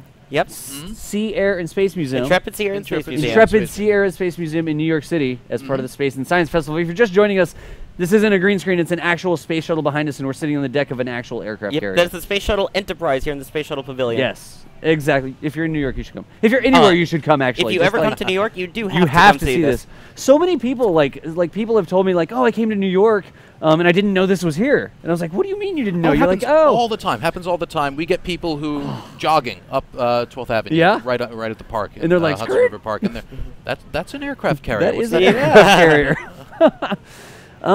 Let's keep going. I mean, people need to know about it. That's one of the reasons we wanted to do this stream here, because it's awesome. We totally appreciate you guys letting us do it from here. And hopefully some people learn that there's awesome stuff in New York City that's not, the Statue of Liberty or the Empire State Building. Times Square. This is like walking distance to Times Square. Yeah, it is. Very much so. We've been walking over there from lunch. Yeah, exactly. We got a sandwich there the other day. Yeah. We did get a sandwich there. It's like so close. If you come to New York, you can't miss the museum. Exactly. And it's not dark. We are inside a climate-controlled building. It's air conditioned, isn't it? I would not. I don't know if I'd be streaming if we were sitting outside. No, I would probably. That was one of the stipulations NASA made when Enterprise came here. It had to be in a climate. It had to be in a climate control building. So, if you ever need air conditioning, you always come right up here. Yeah, you just come over here. How should we do this? I mean, we could totally do orange tanks on here. I would recommend giving this as much mass as possible to offset the weight at the top. I can do that too. I can totally do that. Look at this. I can put huge things down here. Where is this thing? That's perfect. There we go. And one of those big, massive huge launchers. tanks. Oh, like wow, that. go for the And I'm 3 meter. very concerned here. I'm very concerned about how KSP Aero is going to deal with this. I think KSP Aero may not be our friends here. 2-stage? What do you think? One big stage on the bottom and then this goes the rest of the way? One big stage might work if we have a smaller stage at the top. Okay, or maybe boosters underneath, so we've got some boosters that drop away and then the central core. And then comes the question of liquid versus solid, too. Yeah. That was actually a big thing, the liquid versus solid. The solid rockets are kind of like a more jarring, like crazy ride, and the liquid engines are a little bit more smoother sort of ride, and you can cut them off if you need to, and there's all sorts of like benefits for the liquid engines versus the SRBs. Very much so. We're sitting on 4,000 delta V in just this stage. Perfect. Which is more than enough to get us to orbit without using anything from this. This is actually nuts. Is this accurate? That's non-atmospheric, which is fine. 1.87 on the pad, 1.4 in atmosphere. That's fine. Not bad. And it's 4,000 delta V. This is like way too much. Yeah, that seems... Should we try it just as it is, not trying to maneuver, just go straight up as far as we can? Yeah, I mean this will actually probably leave the Kerbal system just on this stage. Oh, that's perfect. Yeah, it'll like go wherever. Like we can send it out towards the towards the sun or Kerbal. And I'm certainly going to strut this in. Just yet. Yeah, we don't have any FTL stuff with this, and plus Vipers with apparently whatever their engines are, they get some crazy specific impulse. Oh, definitely. Because the mass of the Viper is tiny and they go forever. Anyways, moving right along. The importance of struts, very important in space we're definitely flight. going to so many struts. As we've learned within the last few weeks, struts are very important. Struts are very important. Struts are very important. So let's keep going. Does everybody gets that right? CRS-7, right? Struts. Yeah. We heard the news about why the SpaceX launch, the helium tank tried to get up close and personal with the oxygen tank. Was it? I don't remember if it was hit, but it came loose because of strut failure. In short, there's no way this is going to work, but let's launch it anyways. Because logic. Save it, launch it, and let's go learn some things. So in KSP 1.0, with the changes in aero, there's actually less of a supersphere, right? We get a little bit less drag when we're down lower in the atmosphere, so it takes a lot less delta V to get to orbit. It used to be 4,500, we would say, to get to orbit. Now we're making it on like 3,500, 3,400, not bad. A lot less. So this, when I saw that this was 4,000 delta V, I was only looking for 3,500 between this stage and the space plane. So we've got more than we need right now. We could actually build it smaller. I was worried that was going to tip over because of the weight at the top, but it's standing there pretty nicely. Kerbal Space Program, you know. Yeah. Just ignore the destroyed part of the pad. blame Yeah. me When for did that, that blow up? Yeah. I don't know when that blew up. Yeah, about Yesterday, that. I guess. Was EJ launching stuff again? All right, let's get a couple viewers. Let's get rid of The death these stare two you just got guys. from EJ. Oh, EJ. Let's get this out like that and like that. Let's go with the crew roster and grab Goose Lena. I don't know how to. I'm so terrible. If I mispronounce your name, I apologize. So this is a mod for Kerbal Space Program that integrates with the Twitch chat and pulls names out of the Twitch chat room and creates Kerbals with their names on them. Awesome. So we always kill. I mean, And we there's always. 1,500 people watching right now, so there's a That's large exactly chance to get right. So we've got man, I can't read it. It's like too far away. Osisk. There we go. We've got That's a good pronunciation. two names. Close enough. Good enough for Gasolina government and work, right? Osisk. All right, there we go. That's close enough. Let's see if this thing launches, and I'm totally concerned about the aerodynamics and the lift or something generated by these, like trying to pull us over. I don't know. We have the control surfaces. We should be able to push it over. I don't know if it will be as effective as we need. Yeah, I don't think they're going to be very words. strong considering how that stage there. But. Well, let's see what we've got. We've got panel locked. We've got throttle up, panel locked. SAS is engaged. Let's get rid of the alarm clock. Some of the other shuttle designs had the wings and extra control surfaces on the launcher as well. Oh, right? they did. Maybe that's the way we have to fix this. Well, we'll if try this it. doesn't work, yeah. Yeah, because they had like they had tail stabilizers and wings. And That's a solid launch It's so a far. little bit of a slow takeoff. So we usually try to 1.4. shoot for like 1.5 on the pad. If we break the sound barrier too low, down where the atmosphere is too thick, we actually get what's called normal shock. We get a big bump in drag all of a sudden, which can make the craft start to behave Until differently. You get well beyond it. Yeah. So I could probably also rotate, because if we're going to pitch over to the... there it Nope, is. there it is. flip program complete. The flip program is totally complete. I just touched it, and this is not the way to space, as it turned out. Wait, can we fix it? Can we fly this way instead? Save it. So you can see all the lift being generated by... Yes, well, we had extra There delta we V go. anyways. There Come on, we turn back go. around. There we go. That was like a very classy flip program. Very, yes. That was like a 360 no flip. Well, no, it definitely had flips. I don't know. 360 Whatever it was, no-scope, it was YY MLG. fakey, There you go. yeah. Thank you, Nazaman. Launch. So you can see there's actually some lift being generated by some parts in there. Those are the wings, and the control surfaces are acting to counteract it because of the SAS right now. Perfect. And if I turn this over too much, it gets into some sort of situation where it can't be counteracted. And there's the aerodynamic forces. You can see the drag from the different Just passed through pieces. 7.5. Yep, we're going Mach 1.5, so we're going a little fast on that as well. Yeah, those 'cause we're not Mach above effects, 10K. man. Yeah. I don't know if I want to start to pitch over, but I think I'm going to try. What could possibly go wrong? Oh, wow! That could possibly go wrong. Flip program complete. So Yeah, you can there we go. see, this is like kind of hard. And I don't know. I wonder if it's just because of the way KSP does it. Can I save it? Nope, not that way.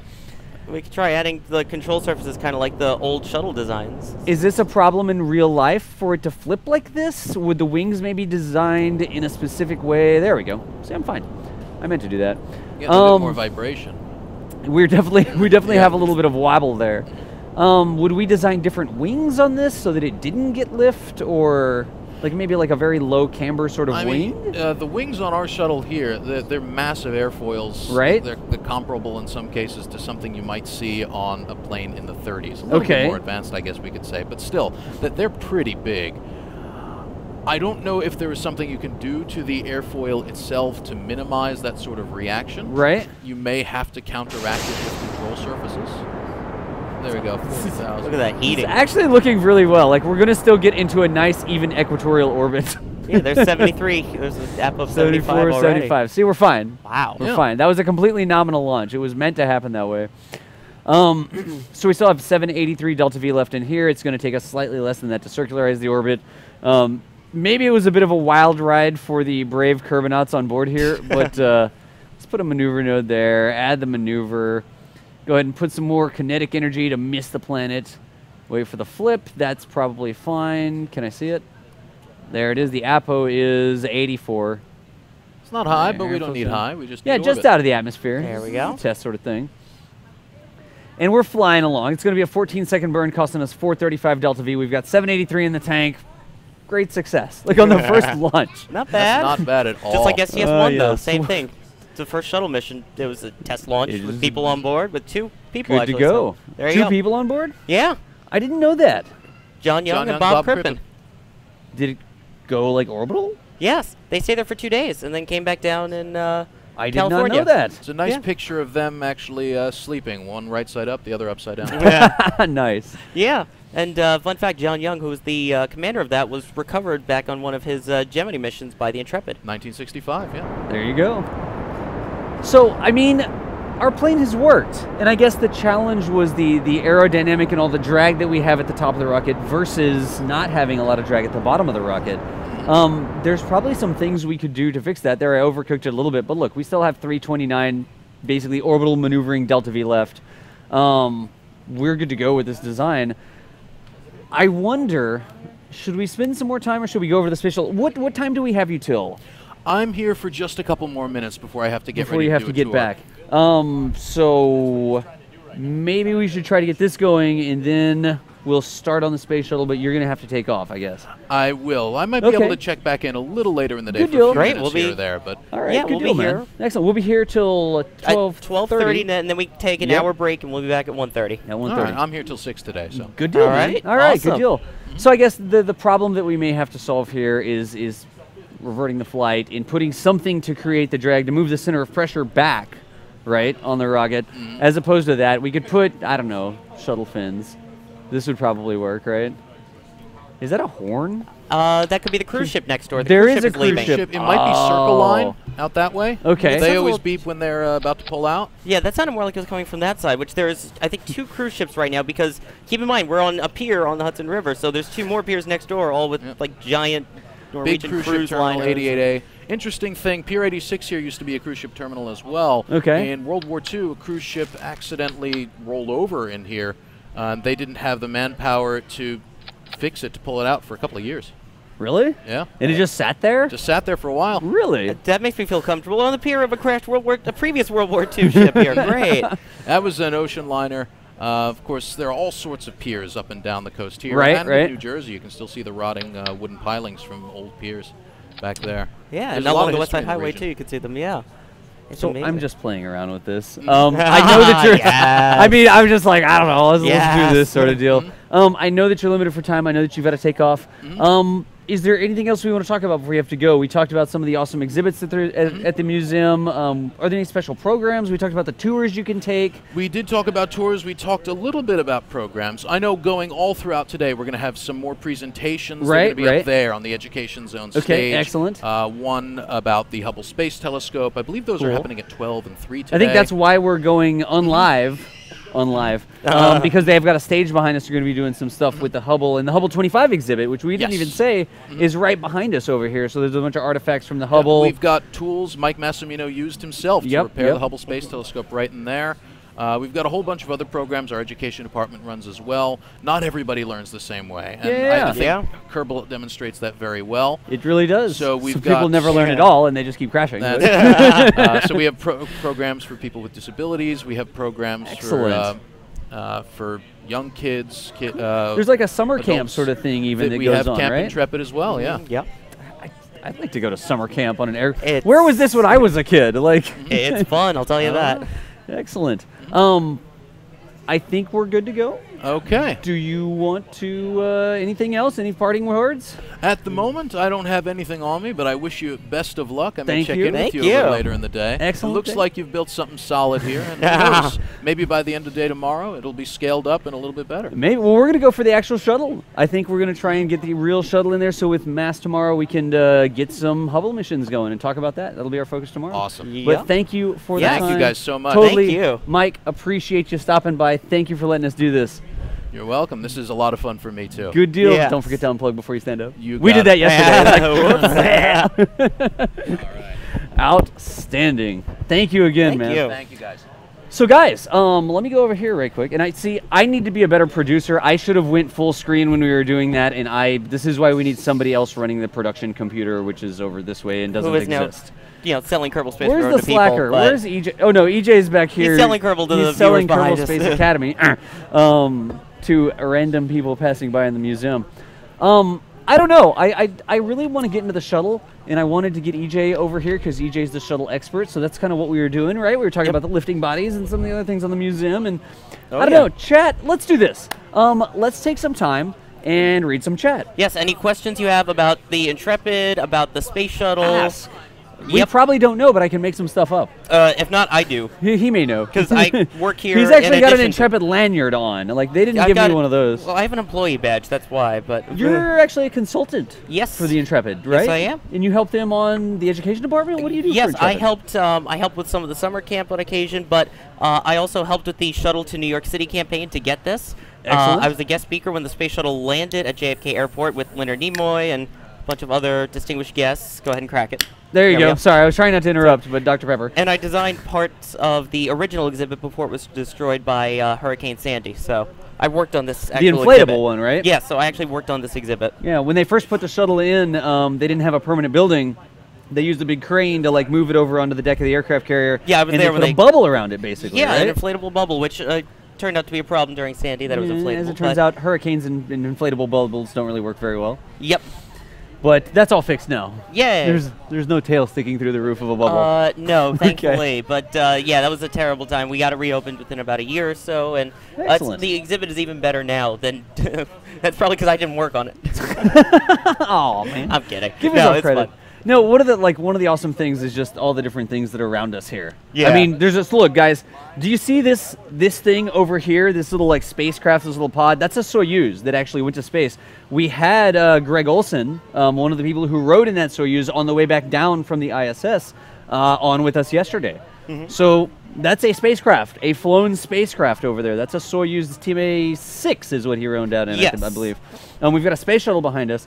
All the Hubble exhibit stuff. I mean, they're just. Even over here, they've got pictures of like moving the Hubble or the shuttle around. Yeah. And what they had to do to like put it on a flatbed and then bring it on a barge, and they took it on a pleasure tour around New York. Oh, and- it's so I got to be there for all of that. It was absolutely amazing to get to see the shuttle come in on top of a 747 and then floating down the Hudson River Yeah, and yeah, literally yeah. on a crane floating over the Hudson River. It's it's a little scary, but it's kind of cool. Oh my gosh. So let me see here. The museum was the Intrepid was decommissioned, I believe, in the 80s, the early Okay. 80s. It was about to be destroyed. They were just going to scrap it, and then it was bought and made a museum. They I made it believe into a it was museum ship. 84, I believe. And it was actually technically recommissioned for about a week after September 11th. Really? It was used as a headquarters for all of the, heads who were coming to New York. I didn't know that. It's a military base, essentially, in New York that they made out of it. Huh. So for a week, it was reactivated. I didn't know that was a thing. I guess it's something that had beds on it. It had room for them to do stuff. And or- military, I guess. I don't know, but it was a Cool. headquarters after that. Interesting. Let me see here. How long are we going to be in New York City? Bro Seiden, we are going to be here tomorrow. We broadcast Friday, Saturday, and Sunday. We are going to be here from 2 p.m. till 6 p.m. tomorrow at the I thought museum. we were doing 10. I thought we had pretty much the whole day tomorrow, but Maybe so. well, the museum is open 10 to 6. The museum's open 10 to 6. All right, good deal. The cover on the back, that is for The when tail? they put it on top of the 747. It's called a tail cone. Yeah. So you don't see the engines. This big piece of the shuttle here, you don't see the engines, the 3 engines and the OMS and stuff that would Yep. normally stick out. That's to make it more, to Yeah, make yeah. it more aerodynamics. That way, when it's on the 747 or when it's just doing the glide testing, they could test the aerodynamics of it without having these big bulky engines to disrupt it. Which is interesting. It's like if they were doing a glide test, you would think that they would want it in the shape that it would be deorbiting in. You would think at first, and they did. The last few of the They test took it flights, off they and took they the kind nose of cone tested. off. So this was like the first like safety sort of thing, I guess. Right. And then when they're traveling it around for fuel transporting. efficiency for the 747, Yeah. it's easier to just put the tail cone and then the air goes right over it. It's like the things on the back of the semi trucks that I don't even know if those things work. Let's see here. Got back from vacation. Nice, Crazy D. Excellent. Engines that they use to get back to Worth. If they use the rear engines or the RCS. XDS XD, or DS, I guess your name is just DSD.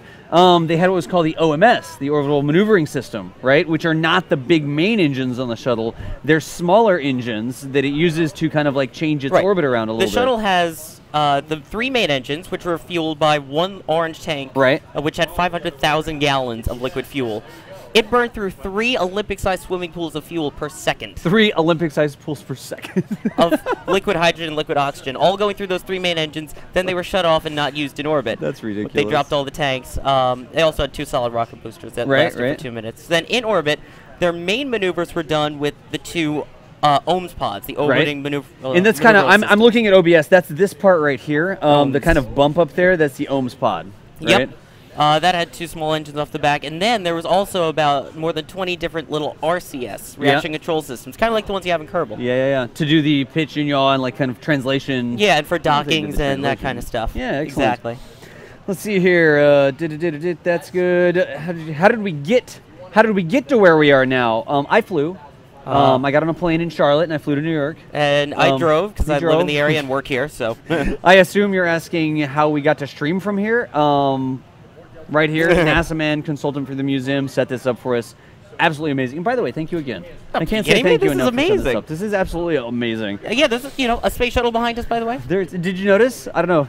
Wait, we should like duck so you can see the space shuttle. It's like nobody even wants to see us. Yeah, why are we even here? Seriously. Oh, let's see here. KSP Esports is the latest in online entertainment. What? Esports? Let's see here. What engines they use? Okay, we got that one. I'm reading some chat, guys. I'm reading some chat and seeing if there are any questions about the museum or the shuttle or anything like that. And we're going to be building the shuttle here coming up. By the way, Enterprise did not have real engines installed. They had model engines that simulated the real ones. So if you actually go the and same weight and stuff, I guess. Yeah, so if you go to any of the shuttle exhibits besides Enterprise, those are also fake engines. The ones that Enterprise used for testing. And by the way, the tail cone is the original one from the 1970s. Really? Yes, they wanted to try and get... It's all real parts. It's all original parts, I should say, right? Exactly, because when they were getting the shuttle, they wanted to make it as realistic as possible to when it was actually flying. In the 1970s, doing the approach and landing tests, as they were called, the ALT tests. So we tried to get the original tail cone, and we were able to find the original one from 1976 and 77. And slap it on the shuttle. If you've seen, there's also a little data probe that sticks off the front that looks like an antenna. We tried to find that, but we couldn't, so... So instead of putting a mock-up or something like that, you just left it off because every piece that's on there, including the tiles? Well, the tiles are the same ones that were there, but they're not necessarily the real tiles. Exactly. I gotcha. Okay. But it's the same. It's the exact same model tiles that were used when they were testing it. And then there's also the on the panels. There's some of the panels that were used for testing after the Columbia disaster. You can actually see scuff marks on it. Anything else here? Yeah, I'm still reading here as well. Which, by the way, I like to point this out. The Space Shuttle Enterprise. That was not its original name. Oh no, that's right. It's on the other side of the exhibit back there. There's actually an exhibit back there that says. Because everyone thinks it's like, oh, Enterprise. What does that kind of sound like? It sounds like, Starship Enterprise. It's actually named after that because it was originally going to be the Space Shuttle Constitution because it was commissioned in 1976, the bicentennial of America. Sorry, there we go. And so they were going to make it all patriotic Constitution, and then there was a write-in campaign to, I think it was President Ford. It was more than 500,000 letters, I think the exhibit says, for that. I didn't know how many until I read it here. But the Enterprise. Name it Enterprise. After the Starship Enterprise of Star Wars fame. How many people in chat did you just get angry there? Come on, you got to go with it. We should have just kept on talking. I can't let that go. I can't even. On. I would have been one of the people in chat going, you got it wrong. Acting. Oh, shush. I'm going to see if we missed anything else. Play some KSP. Hey, come on. We're talking about a space shuttle here. And that's the Space Shuttle Enterprise. That's good. We cannot go. You cannot go inside any of the shuttles at any of the shuttle exhibits. Yeah, you can't go inside them. If you go down the exhibit, there is what the cockpit looks like. So. Star Trek. Gotcha, Ricks. What other exhibits are there? There's tons of planes. There's tons of fighter planes on the deck of the carrier, like up on the flight deck. There's things down in the hangar deck as well. There's almost 30 different planes. Yeah. All throughout the museum. A bunch of the things that like have the fold-up wings, and they showed how they kind of stored them. There's a big exhibit on Gemini. Because Intrepid did recover 1 or 2 of the Gemini missions. 1 Mercury and 1 Gemini. 1 Mercury and 1 Gemini. So there's an exhibit on that. They've got a Gemini pod down there. Yep, and the arm. They actually still have the arm that they used to pick it up off the side. The actual crane on the side that they pick, and they've got a pod. I think that one's a mock-up. Yeah. That's hanging from the actual crane that picked up the actual Gemini capsule. Yeah, they only have model pods here. They don't have the actual. The only real spacecraft so they have are a Soyuz and a space shuttle, which still.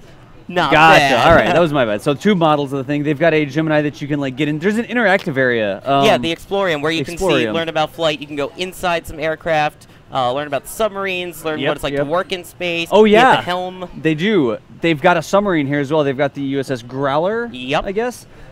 Which was a cruise missile, a guided cruise missile submarine, and they've got some of the original like cruise missiles on it. You can actually go inside the submarine and take a tour through it. They have SRBs on them. That's what we were pointing out yesterday. The cruise missiles launched with They're more of like the Separatrons. Yeah, the Separatrons, which are SRBs. Jinx on that one. By the way. Jinx. There's also a Concorde, the supersonic transporter plane. You're right. That's on the pier down there. Yeah, for those who want to know, it's GBOAD. There's an aircraft carrier made of Legos. Like a huge model of the Intrepid made out of, I believe it's 250,000 Legos. It's over 500 pounds. Yes, we're using Imperial units. Deal with it. Oh my gosh, that's what it says. Yeah. It's amazing. There's a lot of stuff that was flown in space, like the home plate from Shea Stadium, the old New York Mets. And the Hubble exhibit right now too. I mean, the Hubble exhibit it's a limited time thing. Only through the September, I believe. Okay, through September. It's got a ton of the Hubble stuff on it. So it talks about the history. It's got pieces tools of Hubble in it. Yeah. It's got the only remaining video of them training. There's a training video from them in the pool. A very rare sort of video because they normally don't keep them around or something along those lines, right? Exactly. To see what it's like to actually train. And you can get nose to nose with the space shuttle. You can get a foot away or so from the nose of the shuttle. Rub noses with it, sort of deal. Yes. I wish you could show some of the exhibit. Contravolta, we may be able to do that later. We may be trying to do that a little bit later. I don't know if we're going to be able to, but we keep trying to get permission to do that. There's some things about attribution and stuff when we walk around the museum, but because of the Hubble exhibit, a lot of things are on loan from other people. We're not allowed to show them. So we can't really like zoom in on stuff and like walk around. But we keep asking every day. We ask for permission for that. Bobson, it does kind of float. At one point it did. It buried itself in the mud, though, because in 2006... Yeah, Bobson, it's settled down, yeah. Yeah, so you can't really feel it. However, the walkways going up to it do move because of the tide.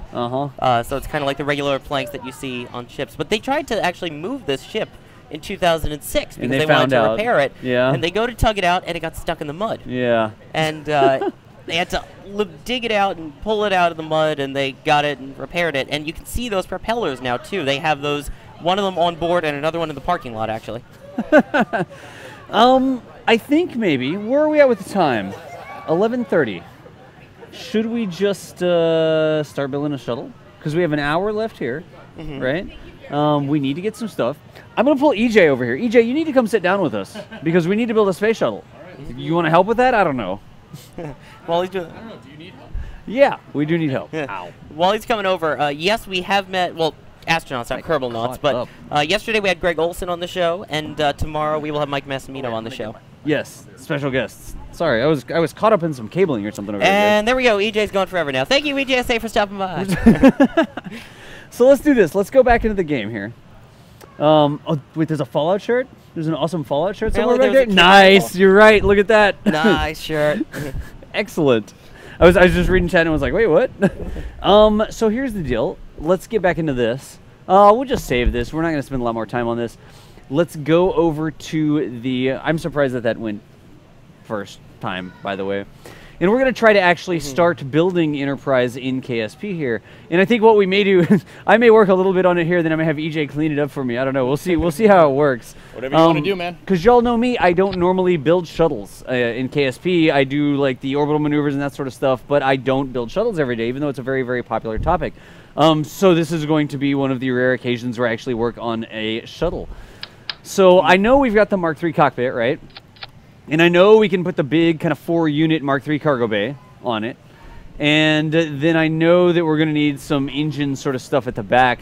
But we're not going to store a lot of fuel on here. So, or any fuel on here, really. What does the ohms use for fuel? So the OHM's propulsion systems use they use bipropellant. They're Okay. And they're what's called a hypergolic type of propellant. Okay. It's monomethylhydrazine and dinitrogen tetroxide. Those I sound apologize. terrible. They're not the best thing for you, but the reason they use that really weird chemical composition is because they're good to store for long periods of time. Right. So, for instance, like we'll take the space shuttle main engine. You have Right. you have liquid oxygen and liquid hydrogen. You can't store that for very long. It has to stay cold, or else it's going to boil off. Right. So the hypergolic fluids you can just kind of store, and then going back to it, the hypergolic thing, they're a fluid. They're fluids that basically, when they touch each other, they explode. So you don't really, very Kerbal, I know. Yeah. You don't really, Jeez. you don't really have It's not an like igniter an per ignition se. sort of thing. Yeah, you it's just you slap kinda them together yep, and they go. Exactly. It's- So should we use monoprop here, or should we use liquid fuel and oxidizer? well, Because we don't have those exact things in Kerbal Space Program, right? No, I mean the cool thing about it is that the space shuttle uses the same fuel for the RCS system as the OMS system. Right. It's all tied together. It's all the same type of fuel. Right. So they use the hydrazine for the RCS as well as the orbital maneuvering systems. Gotcha. It's a very interesting setup, but I'd assume they use that for the same exact reason. It's easier to store over time. Yeah, so yeah. with this, I mean, with my shuttles, I use liquid fuel Yeah. and oxidizer. We might not have enough thrust to use the monoprop. Because the Exactly. best thing we have Yeah. is the O10s, and the shuttle's not a small thing, right? No, exactly. That was the exact problem I ran into when Yeah. I went to design my shuttle. I mean, the Collins orbiter that I uses rapiers for the OMS. Okay. So I gotcha. I use that just in case I need to glide back if I need a Right. little bit of an assist because I miscalculated a reentry trajectory, which it happens. It happens. It's all Wait, EJ good. makes mistakes with shuttles? I swear to God, one Pathfinder reference. And then everybody. So what, I mean, in the back like this, it looks like the tail is maybe half the length of the cargo bay. Like from there, I could actually just look at the shuttle, right? Cool. Well, it's hard to see. It's actually shorter than I thought because the tail cone on it actually makes it look a little bit different. Yeah, exactly. The way I like to think about it is that if you look at the Mark III cargo bay, it's Right. split into 4 sections. Yeah, The it is. The aft portion of the shuttle is about the size of one of those quarter As one of those sections. So it's bigger than this, right? Yeah, But I like to use the that one right there. Yeah, exactly. Like Mhm, that. mhm. Okay. And I guess one of the things, and we were talking about it earlier, the rear of the shuttle actually like expands out. Yeah, it a little tapers bit. out in the back. It's to hold all the components necessary to power the shuttle, and obviously the biggest thing would be the 3 main engines that Right, are on right. the back. So we're looking at, I mean, kind of like at this sort of thing. I'm just demonstrating. I don't think I want to use this part. But it actually tapers out a little bit. And this part's way too big. Like that, right? Yeah, exactly. But this isn't the right part, clearly, right? Yeah, but yeah, Um, that's the right idea. There's a very big, large amount of components being stored in the aft half of the shuttle. They carry the fuel for the hydrazine and the nitrogen tetroxide. Right. They carry that in the ohms pods. The actual back half of the shuttle Is is filled just- with the main engines, the plumbing for the main engines, yeah. the 3 APUs, and the 3 fuel cells, on top of a mess of just wires and Okay. a bunch of other. So there's not actually any stuff. fuel at all in there. Yeah, I mean, It's that's all like- a little bit harder to do in Kerbal. Engineering space. I got Yeah, you. exactly. Which- I mean, like I said, on mine, that's the exact fuel tank that I use in the back of mine. Right. It's hard to simulate because, once again, we don't have the monopropellant engine that we need. Which is, I mean, that's fine. I'm sure we'll get one down the road at some point. Like but just a bigger O10 sort of thing. exactly, a Gotcha. 1.25 monopropellant Yeah, engine. yeah. would be That really actually nice. wouldn't be a bad idea. Squad. Yeah. But for the most part, I mean, you have to use, in Kerbal, you have to use a big fuel tank like that in the back Yeah, if you yeah, want yeah. to get anywhere. I mean, because with the shuttle, I mean, it's not really designed to operate out, the real shuttle, it's not designed to operate out of low Earth orbit. So it just goes to orbit and comes back. I mean, in Kerbal, we have kind of the freedom to do, we can Whatevs. we can do whatever, but I try to keep my shuttle as accurate as possible to the actual shuttle program, and I don't go beyond low Kerbin orbit either. So Right. Yeah, 'cause the actual shuttle, the furthest it went was actually to service the Hubble Space Telescope. That's about 400 miles up. Again, sorry, I don't know the conversion. Gotcha. Don't know the conversion. So I'm kind of like hacking this together. That's kind of the beginnings. The pods are actually huge. And I'm going to just keep turning around. It's like I have an actual space shuttle to look at. Yeah, if you need reference material, just that's turn actually around, pretty right? nice. We do have reference material. We can just look back that way. It doesn't make sense to put the monoprop things back there. I kind of want them to be white, but they could be fuel tanks, right, EJ? They could be. Wait, are you? Yeah, I'm on. You're muted? Okay, gotcha. Do we need bigger? Do they kind of stick off the back of the tail? It's hard to tell with the. So the OMS pods stick a tiny bit off the back tail. Right. They stick a tiny bit. I'd say on the actual shuttle, it's probably maybe about a foot on this. I would say maybe, and this is a great unit of measurement, a cube octag length. A cube octag length. Nice. So maybe instead of this pod here or this fuel tank, I could use, well, no, if I do that, the rapiers are going to stick way off the back. Interesting. So what I like to do is I make the ohms pod on mine. I make it go to the end of the fuel tank, and then I have the rapier engines just kind of sticking out just a tiny bit, and that offsets that. So just about like that, right? Yeah, Do you clip the rapiers in a lot? Yeah, they're mostly clipped in. They're mostly clipped in? I gotcha. So kind of something along those lines. Now these, are they angled at all? Yeah, they're actually angled. They have to be angled a little bit. It's about 30 degrees. So the shuttle is designed, I mean, the shuttle, because of all those components that are in the back, it has a really, the center mass is really towards the back half of the craft. Right. It's probably over the last quarter of the payload bay. Like if you bring up center mass, it'll show. And in order, anybody, if Kerbal 101, if you want your craft to fly straight, you have to have your center of thrust lined up with your center of mass. So the OMS engines on the actual shuttle are angled to go through the center of mass. Right, because right now, I actually have RCS build date installed. Is this going to tell me, if I go to engine mode, translation, altitude, engines, you can actually see right now with these engines not being angled, we would get a big rotation. We get 174 kilonewton meters of torque. Yeah, exactly. Because these aren't put through. I don't think I'm going to tune it right now because we'll wait till the rest of the shuttles together. The entire pod's not angled, but look, if I were to angle these up, that unintended torque gets less, and we actually have those engines firing through the center of mass. Now, we don't want to do this now because we're missing a bunch of pieces on the shuttle. Yeah. But on the actual shuttle, they stick up a little bit like that, just to make them fire through the center of mass. Exactly. All right, so I won't worry about that for now. We'll just leave it, and we'll turn this off. And then when we get the actual shuttle kind of done, oops, that's not right, we will go back and tune those so that they work just fine. Let's see here.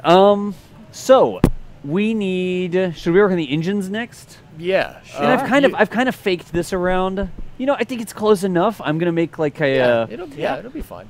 Like a quick version, not maybe up to EJ's standards, but Well, it's we have to make it work.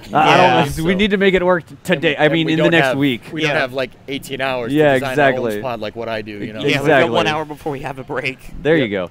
I just did that for that. That'll work just fine. Three main engines. Probably skippers here.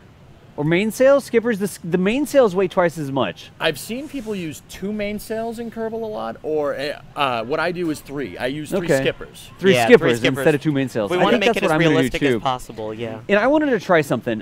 You know that if we put these on nose cones, right? If we come back here and we put 2 nose cones like this, it's in a triangle like that, right? Yeah. There we go. If we put 2 nose cones like that, and are they equilateral? What's the right word I'm looking for? Are equidistant? They like this?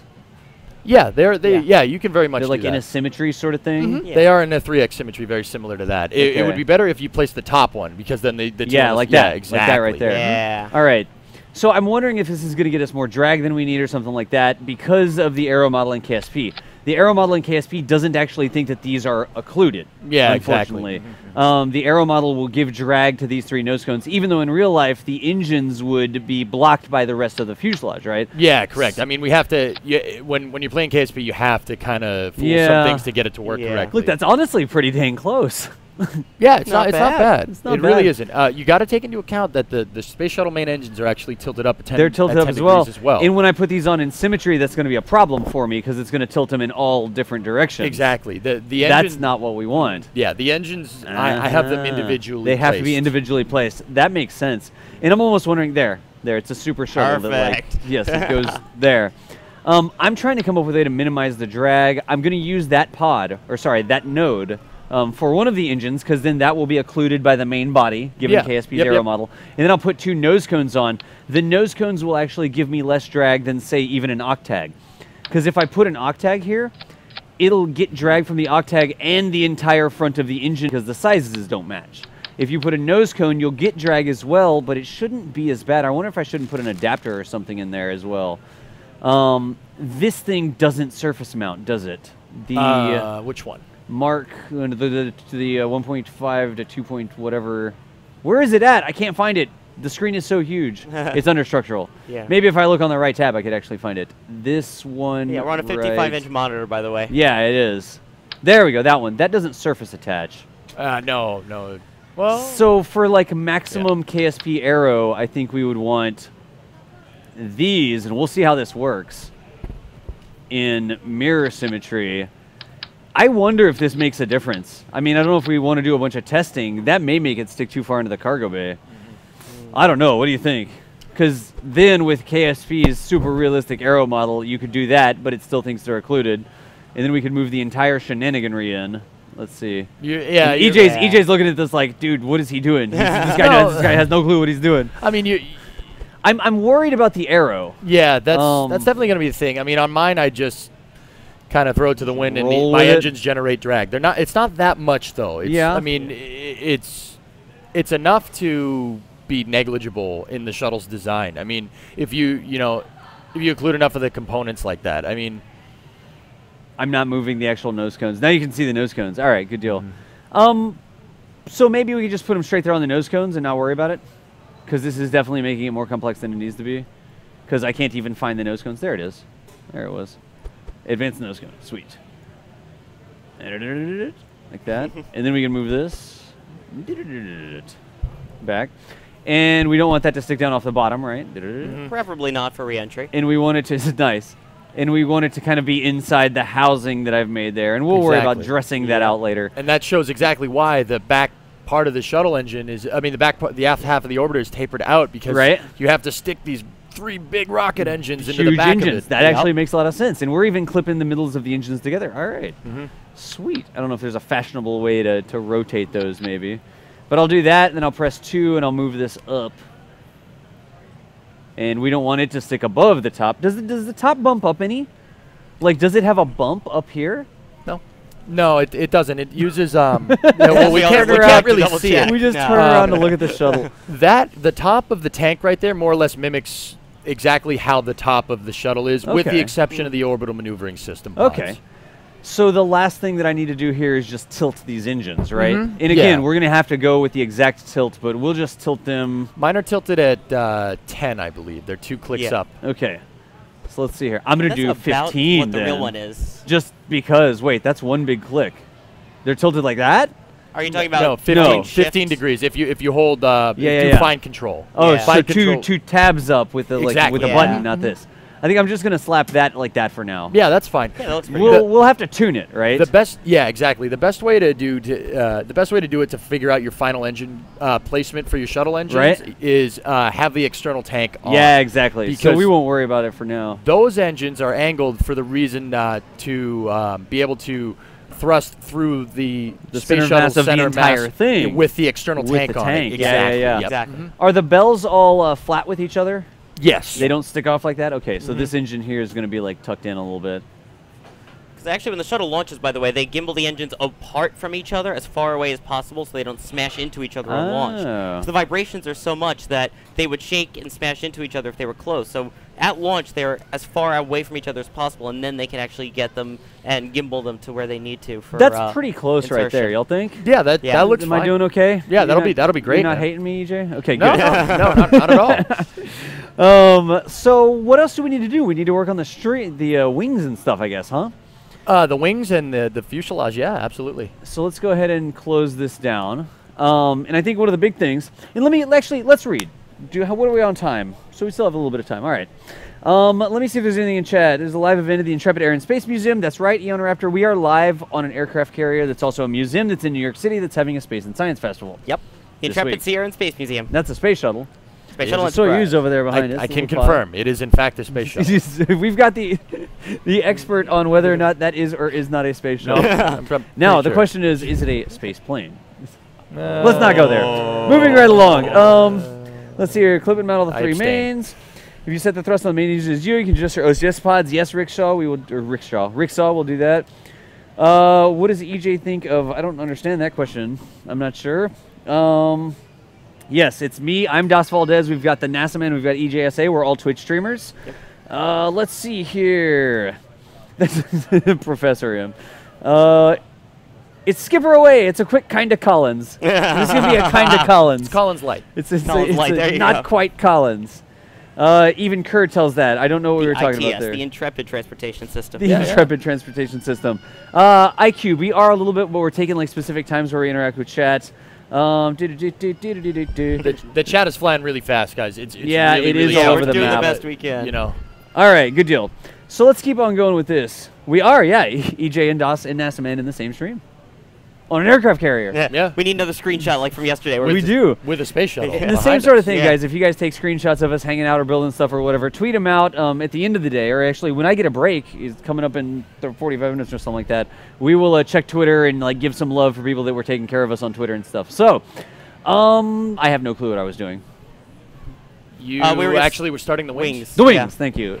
So it's super simple with the big wings that we have now in 1.0. We have, where's it at? There it is. We've got these, and the wings on the shuttle are super far to the rear, but they're not up high like that, right? No, you need the wings low. They're like because all the way down like that. to maximize right the at the effect of the lifting body aspects of the shuttle. Right. The bottom of the shuttle needs It's to like be a big flat piece. Exactly, and that you can actually see behind Yeah, it. Yeah, yeah. if you tilt your head just to the side of it, people can Wait, see yeah, how there low we it go. is. You know Yeah. something? Let's do this. Look, we can go full Full screen. screen, yeah. Right here. 'Cause then we'll see more of the orbiter. And you can see, if I move, the bottom of the space shuttle is flat. The entire bottom is flat. It's completely flat because earlier in the stream you were with Need to duck. No, I'm good. earlier in the stream you were with Mike, who was one of the tour yeah. guides for the museum, and he was telling you about the HL-10 Yep. and how it was an experimental lifting body. What a lifting body means is that the craft uses the fuselage to generate lift. Right. So this was a good idea for the shuttle because the shuttle had to carry such a large payload. So it would be a good idea to use that fuselage space to actually generate lift with your craft. Gotcha. And the Delta Wings just exemplify that lift because it's a unified flat surface. It's just a big aerofoil on the bottom of it, essentially. I mean, obviously, it has the thermal protection system attached to it, but that's kind of, we'll get into that later. I wonder if it does it help the thermal protection system at all for it to be flat? I just made that up. I don't know. I mean, Yes and no. Well, it's more the angle. It's not completely flat. The wings are Yeah. actually tilted up at maybe 2 or 3 degrees. like a tiny little. It's actually more, I mean, the best way I can describe it is almost like a boat hull. The very, very bottom of the shuttle Is actually a little concave, like and a then tiny it bit. flows out to the Oh, I wings, and gotcha. that helps disperse the re-entry heat out over Okay. the wings. And also Good a lot of deal. that has to do with the angle it comes in at, too. Exactly. Not just the shape of the orbiter. And so I need to see. We've got our elevons and our elevators back here, I guess. Where do they end? They end right there at the end of the shuttle. don't they? It's very Yep. close. It's very close. It's very close to the end. So I think you need to slide yours up just a tiny. it looks like tiny it's a little bit far little back. bit. And so, guys, what we're doing right now, we're just designing this so that it looks like the shuttle, like the promotion. KSP. Put up KSP. KSP, thank you, man. There we go. We totally are going to fix that in the future. Yeah. Let's bring that up a little bit. Thanks for looking out. So right like that, maybe? Yeah, That's kind of the end well, right there. It's important to look at your center of mass and center of lift when you're placing your wings on your shuttle. So I want right now to just build it so that it looks like the shuttle, and then we'll like load it up and see what it looks like in KSP and kind of tweak it from there, you know? yeah, that sounds great. Because then you have the basically then the placement of the wings in that case is pretty good. And the wings look low enough there? Yeah, Yeah, that's pretty that's much right spot along on. the bottom, yeah. Gotcha. And that's what I was trying to do. And so one of the things, we were talking about the flat bottom of the space shuttle. It's the lifting body sort of effect. Maybe it's got a tiny bit of a little bit up angle to the it. wings are tilted. It's very, very, very minute. It's really hard to look at it unless you look at the shuttle from the very front. Then it's very evident. But the Mark III parts in KSP, They're not flat. Not, on the bottom. not flat on the bottom. So we do the best that we can. Yeah, guys, they're not flat. So we're gonna have to figure that out. But I'll put the strakes on because we've got these big strakes up here, and let's do that. And then I think I used angle snap. Are they gonna match up? Yeah. Yeah, that's Not pretty bad. good. That's actually pretty good. So does that look like a shuttle from the top? Oh yeah, absolutely. yeah. The key with when you're placing your wing strake is to make sure that the point where the delta wing and the strake actually kind of connect. Right. From there, it should create a straight line that points exactly at the nose of the shuttle. from there, it should create a straight line that points. So we're not doing that right now. No, exactly. That's, I mean, to get that, if you want to really get if you want to get it shuttle exactly like proportion, a real shuttle. the straight line actually flows right into the nose. It's something that. So from here to here is a straight line. Yeah, like for the from where it for the touches most to part. there. Yeah, exactly. So if we want to do that, we'd have to do this sort of rotation, and that's probably going to be too much. So let's go with C, and we'd have to do it like that. I'm just kind of eyeing it. I mean, the strakes, you can place them flat, and it's more or less Close enough. Yeah, it's good enough for government work. fine. All right, good deal. We'll just actually, I liked it better like that because it kind of flows right into the wing like that. Right? Exactly. Yeah. Mm-hmm. Yeah, Now, I guess that'll be fine. That looks great. Am I gonna have to pull them in some? Maybe. It really depends on what we're going to do with the bottom half of this I was gonna craft. flatten it out using lifting or using these. Okay, so that I do. This is something what I was very gonna similar, do. Yeah, because I know that we can do these, and they'll barely clip together, and then we'll kind of move them together and kind of. Exactly. You know, does that look like a good plan? Yeah. I do something very similar with my shuttle. Right. The reason is because KSP, like I said, we kind of have to do a couple we gotta of get things close to tweak enough. the arrow and make the arrow look right. And what I do is I have wings down the bottom of mine, and that I think that better simulates a lifting body aspect than just you relying on the Mark III fuselage to generate lift. So this, I think, because we're all of these are going to be generating lift from a KSP perspective, and I'm trying to get rid of the lines. Since I can't make it all black, I'm going to try to make it all white. Yep. Yeah, that's And I look, do the same thing. This man. almost fits exactly right. Which Yeah, is amazing. it's like almost like it was meant to go together. Now, Yeah. doesn't the tail have like a part that sticks off? So yeah, Yes. sorry if you want to take So this. the back go of for it. it. Yeah. Okay, so the tail half of the orbiter has what's called the body flap, and the body flap it's multifunctional like a lot of the systems on the shuttle. It serves two purposes.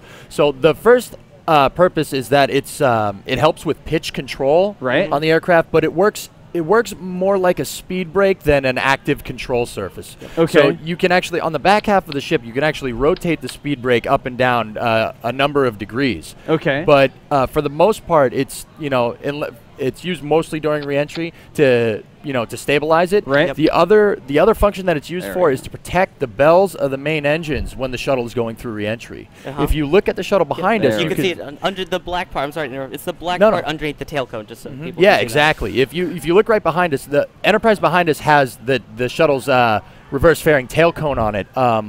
But it's plainly visible in the back. You can see the body flap extending off the back of the shuttle. Any chance we can I'm make that full having screen for just KSP a few issues here. seconds? Sorry.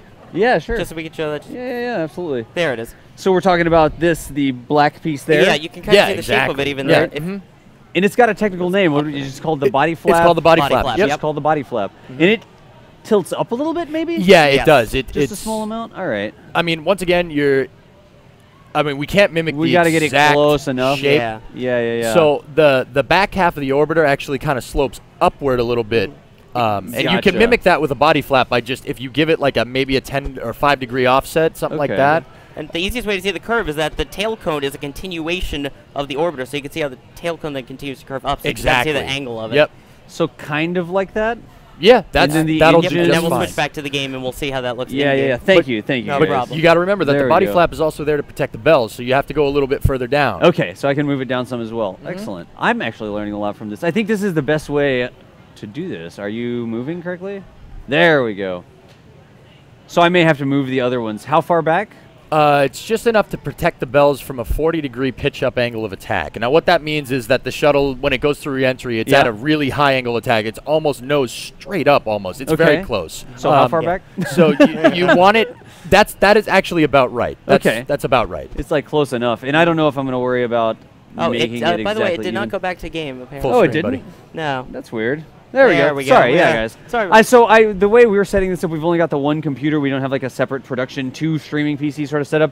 In the future, we're gonna have 2 PCs and we'll have one guy running production on it. I'm doing it and I have no clue what I'm doing. So I apologize when I make mistakes like that. I thought I clicked on it, but it didn't work. So I don't know if we're gonna be able to make this look right if I pull these up.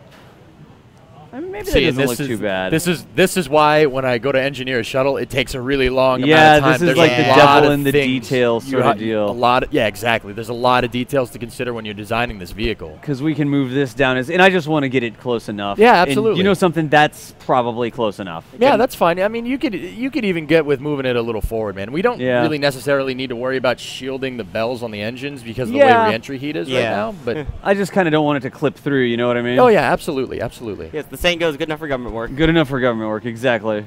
So let's go and put that like that. And it'll come up some, and we'll do this, because this should help us some in the front. Now, how are we going to finish? How are we going to dress out this front piece?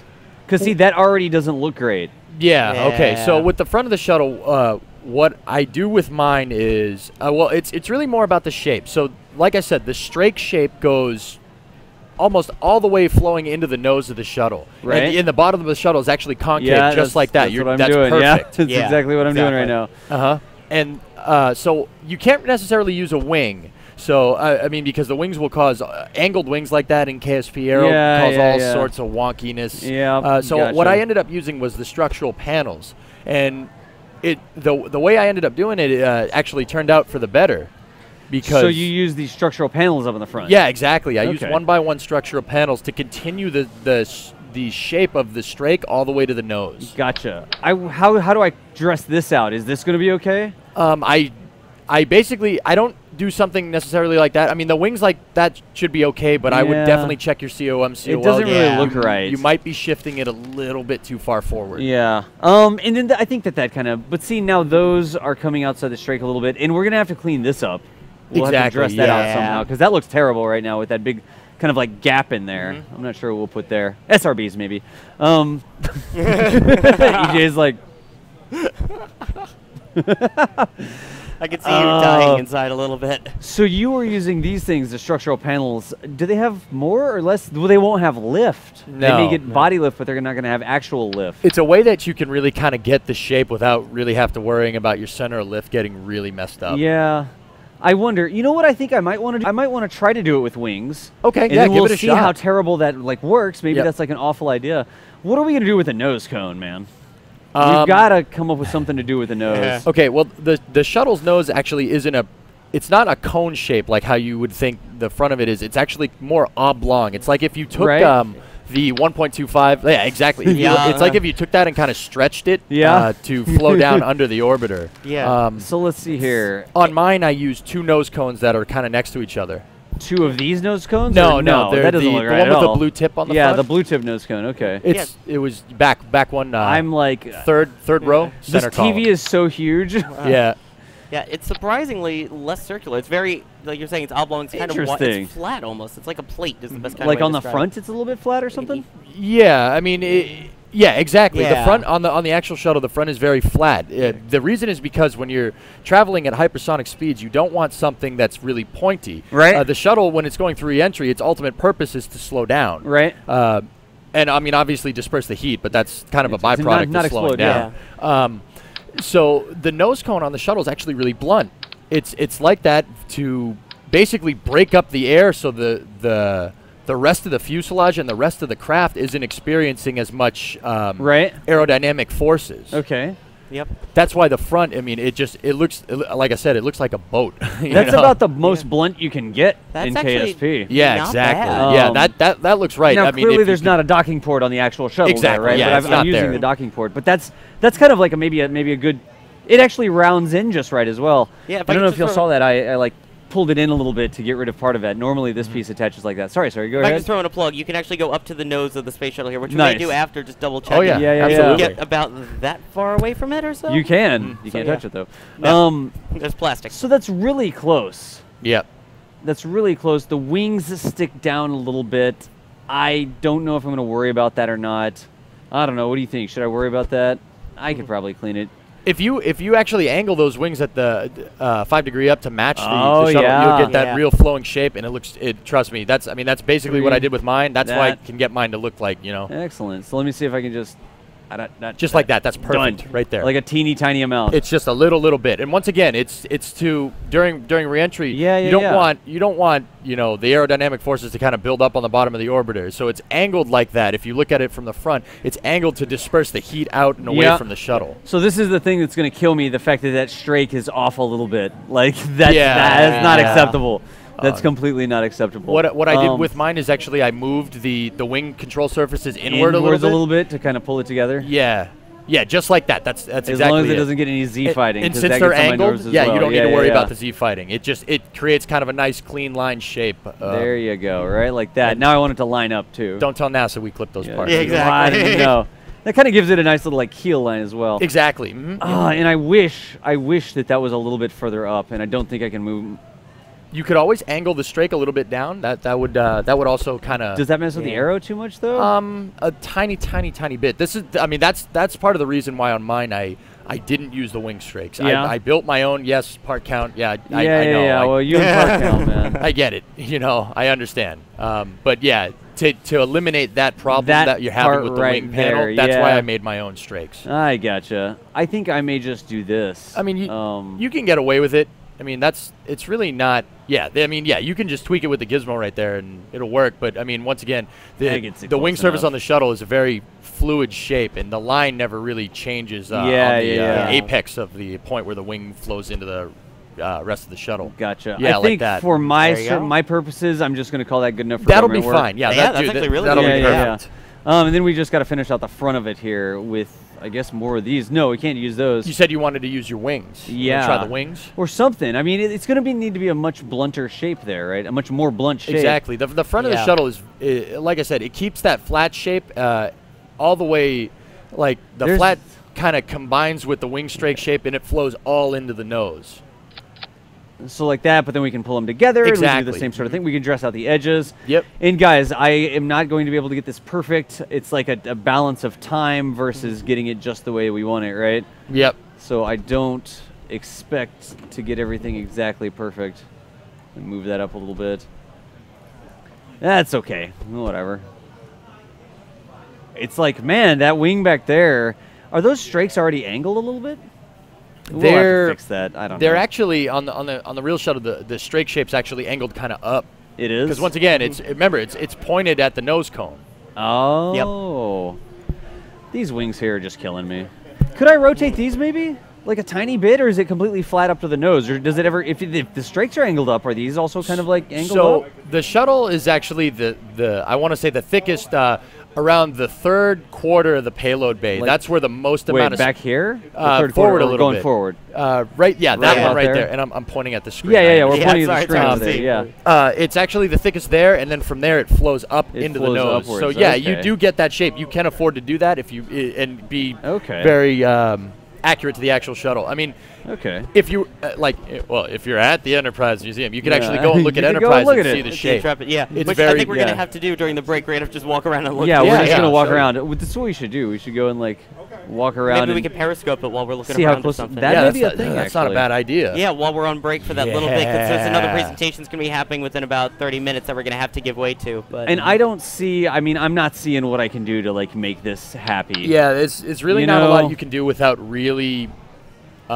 This annoying is the look Kraken terrible. when you go to make this, There's just nothing we can do to keep that shape and use these sorts of pieces. We've just got to clip things together.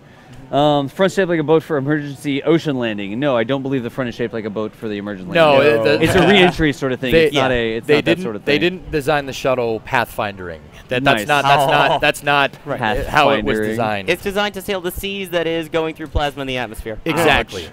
It's designed for hypersonic deceleration, if you wanted a technical term. How small are these? For slamming into the atmosphere at high speeds to slow down in less fancy terms. Yes, okay, these are the small ones. And I'm going to see if I can get this done like this. This should be the one that I want.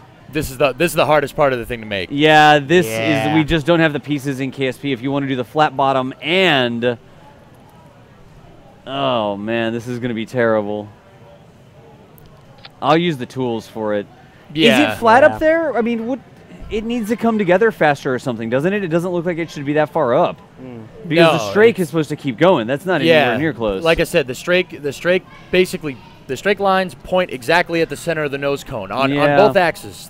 If you look at the shuttle from top down, it'll go into the nose cone, and if you're looking at it from the side, the So wing those strakes need kind to of go go up away. and in. And here's what I'm going to do. I'm going to get these structural wings like this and see if I can't do something like that. Because these are like the long angle. These are almost like a straight sort of setup, right? You can get away with that, I think. And Yeah, I that's think- actually looking not too terrible once we yeah, like, if you get it if in you correctly. gizmo angled those in a little bit, Yep. yeah, you might be right in the ballpark. Like that sort of deal? Yeah. A little bit too much? No, that might be a little bit too much if you Yeah. And pitch tilt them up. Pitch it. them Yeah, up. yeah. That's So that's still not right. And this is the part where we could stay forever. I mean, I've kind of got it pointing. It's kind of dirty with this piece in here, but I don't know. What do you think? you can always. I mean, how I would go about it from here is I Yeah. would take that wing, the Type D wing connector that you Yeah. just had, Yeah. and put them on the strake and have them flow into the and fuselage. have them flow into the fuse. That's kind of what I'm trying to do here. And you can afford to radial attach those because they're wings. You know, they'll actually help you with when you're yawing, when you're trying to yaw How through is the that? atmosphere. Because they're radially attached wings. They don't cause drag. They just will Right. help you with your control. Am I kind of like trying to do homage to the line there where it kind of goes up? Well, see, that's the thing. If you look at it from the side, from the starboard side view, just kind of zoom out a little bit and look straight. You see how your strake kind of flows down and then Yeah. it bends up. Okay, that's the not what we strake is want. one continuous line all the way into the nose. So that's why you were saying we can angle this up a little bit. Exactly. Mhm. Like that. I got you Yep. now. Okay. There we go. Like that, but then that kind of ruins what we're trying to It's do. like I there. said, yeah. this is we the would be hardest here part of the forever. shuttle to design. Yeah. We would be here forever working on this. And it doesn't. Why can't I move that up anymore? That's weird. Up? It looks like you're getting to the end of the part. I believe that's radially attached to the Mark III cockpit or the wing segment. Yeah, it must be the wing segment that it's hitting. Yeah. So even that, like the strakes aren't looking exactly. But if you right angle, there. if you angle it down, pitch it down, it should give you more or less what you're trying to go for. All right. So again, guys, we're not going to try and spend 10 hours making this exactly right. We're just trying to get close enough. Yeah, down a little bit more. Because you remember, the other thing you got to Yeah. take into account is that the nose cone it's not a complete cone. It's really oblong. You're pointing only at the center of the oblong nose cone. Right. So, I gotcha. like honestly, right now, Das, angle for the bottom of the nose cone. Okay, I gotcha. That Yeah, makes more like sense. like that. Yeah, That's there you pretty go. much spot on. I see. And it's a little annoying that the strake is down like that, and then this is kind of ruined there. But we could spend hours on this. Can confirm. Have done. Yes, Yeah. exactly. We could spend hours on this in an environment where we're not sitting in the museum. Yeah. That's good enough. That's close enough. And then this stuff is kind of nonsensical. And yeah. There's not really a good way in KSP to make this exactly flat. It's tough to do to make exact. We would have to keep spending tons and tons of time on it. There are kind of some design liberties that I took on my shuttle to make it look like it, but I also kind of didn't exactly get the shape that we wanted. I mean, but it's like I said. I mean, even some things with Collins, which I've put tons of hours into. No kidding. I know. It's not the exact shape, but it's close. Yeah. It's close enough to where if someone looks at it, they go, "Oh, that's the shuttle." I know what I'm looking at here. I really need these to be like rotated as well, and then get them into the strake so that and then it's just going to clip weird. And if you move that part down, Oh no, it's attached to the cargo bay. you move it down so the front of the wing is actually just right there. No, down a little more, right there. That'll show you exactly if you follow the flowing lines. you'll have the apex of the design, which also will line up with the body flap, and it illustrates how the bottom of the shuttle is actually curved. Yeah. And it's the thickest over the third quarter of the payload bay. Okay, so it actually does kind of curve down continuously. Yeah, and it's then thicker back here. around the third part. And the reason it's thickest right there is because of the landing gear. Okay. So we could be even further away from the Mark III parts like this. Yeah, exactly. Mm-hmm. I gotcha. And now if you tilt that, it'll line up with the body flap. I gotcha.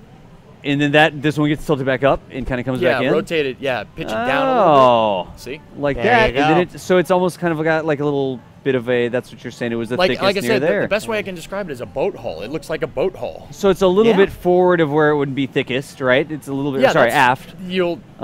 But it's got a little bit of a curve like that to it. That's amazing. I actually didn't know that. Let me do that. And everybody's like, oh no, this is never going to launch. You're right, it won't ever launch. No one has surprisingly been saying that yet. Now So that you that's say actually looking pretty good. Yeah, man. that. Yeah. I wish that the strake was a little bit lower, and I wish that the strake dressed out these. But to get the strake to do that and have the middle of the wing there. I mean, but you got to remember that. I mean, with KSP, that their goal is to design parts that will have more than one use. So I mean, these parts kind of look like shuttle parts, but they're meant to be used on any type of craft. Like if you guys were watching Das's stream the other day, he was trying to build that single engine, really light SSTO. You actually use the shuttle strakes and you reversed them. Yeah, I mean, These parts are designed to be used for multiple things, which is why you're not going to get the exact shape that you need with the shuttle, because they weren't. They're modeled to look like the shuttle components, but they're not exact. I think I'm okay with what I'm seeing here now. That looks fine. Like, I think that if I clean these up correctly, that we're going to be good to go. How's chat doing, by the way? I know that I'm not reading as much chat. Chat's doing pretty good. They just all want to see it launch, but it's got to Of take course. some time. Yeah, chill out, guys. Chill out, chat. I mean, and I people are asking. I see them asking why I didn't bring Collins with me. I think it's much more fun to build it. I love we building kind of wanted to things, build it you from know? I here. mean, Yeah. It's fun building and explaining the process. Although we may very well download the transporter. Yep. And again, we have the best reference material that exists. We do. We have the actual shuttle behind us. Yeah. I mean, if we wanted to get the 747 in here, I think that would be a We're really gonna cool have to try thing. that later, because this did 5 approach and landing tests dropped from the back of a 747. That is what I think Enterprise we might behind want us. to try. Yeah. But I think that this is close enough.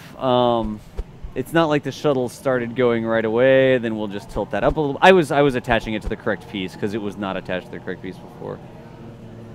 Like that, because I'm going to pull it down a little bit, and we're going to pull it in a little bit, and then I think it's going to be done. Yeah, and then I think it looks... just rotate it out a little bit. Yeah. Oh man. Nice. Like that. That looks it good, needs to go man. in a little bit. That looks real good. Yeah. That's some shuttle hype right there. But that's kind of what we're looking for, right? Yeah, I mean, Close enough. Once again, it's one of it's the duality of like designing. When you design and build something, you see all these little tiny errors. Yeah. Like, oh, I want to fix that, but that's not. I mean, the shuttle is something that everybody knows. Like everybody knows what it looks like, and if you try to stay faithful to the design, you're going to develop something that's going to it's going to look like it. Yeah. And the little details people will kind of like if people looked at this, they'd be like, "Hey, that's a space shuttle." Yeah, Like, you definitely. get it. So the only thing that's not really dressed out very well now is kind of this upper edge here. Yeah, we can. You know what might be good for that? Yeah, what do you The think? structural intakes. Yeah, if you They wanted to get do some that. ridiculous body lift, but they do provide. Let's see if this works. So, yeah, okay, yeah, that. 'Cause look- actually, that's not a bad idea. They're just kind of filling in the gap, and I'm going to make it so you don't see the intakes. And we'll flip the front one backwards. How I actually use mine, I use the Type A, Yeah? Type A wings, which, believe it or not, will give you a lower part count. Really? Yeah. Oh, because they're longer? They're almost the Yeah, I won't be length able of to the do that one. one of the quarter segments of the Yeah. payload bay. What about that? I mean, that's not too bad. No, that doesn't look It'd bad probably at be all. better if it matched up there and they were flattened, I guess. Yeah, that's what I like doing with the With parts. the You can- wings, can yeah, get you that just have the on the straight side of edge the going shuttle. down. Exactly. So I don't think I'll spend the time to do that right now, but it's usually not bad. And chat, yes, we are doing one bit at a time. We are aware that we are missing the tail. Yes, we're missing the tail. Chill out, chat. The only thing that's killing me are these wings right here. Those wings are so killing me. Oh, man, I'm about to put a half segment wing in there, you know?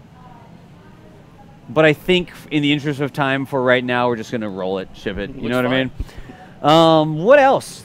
The tail? We need the tail? Yes, let's get which, to it. I wonder how we're going to make that.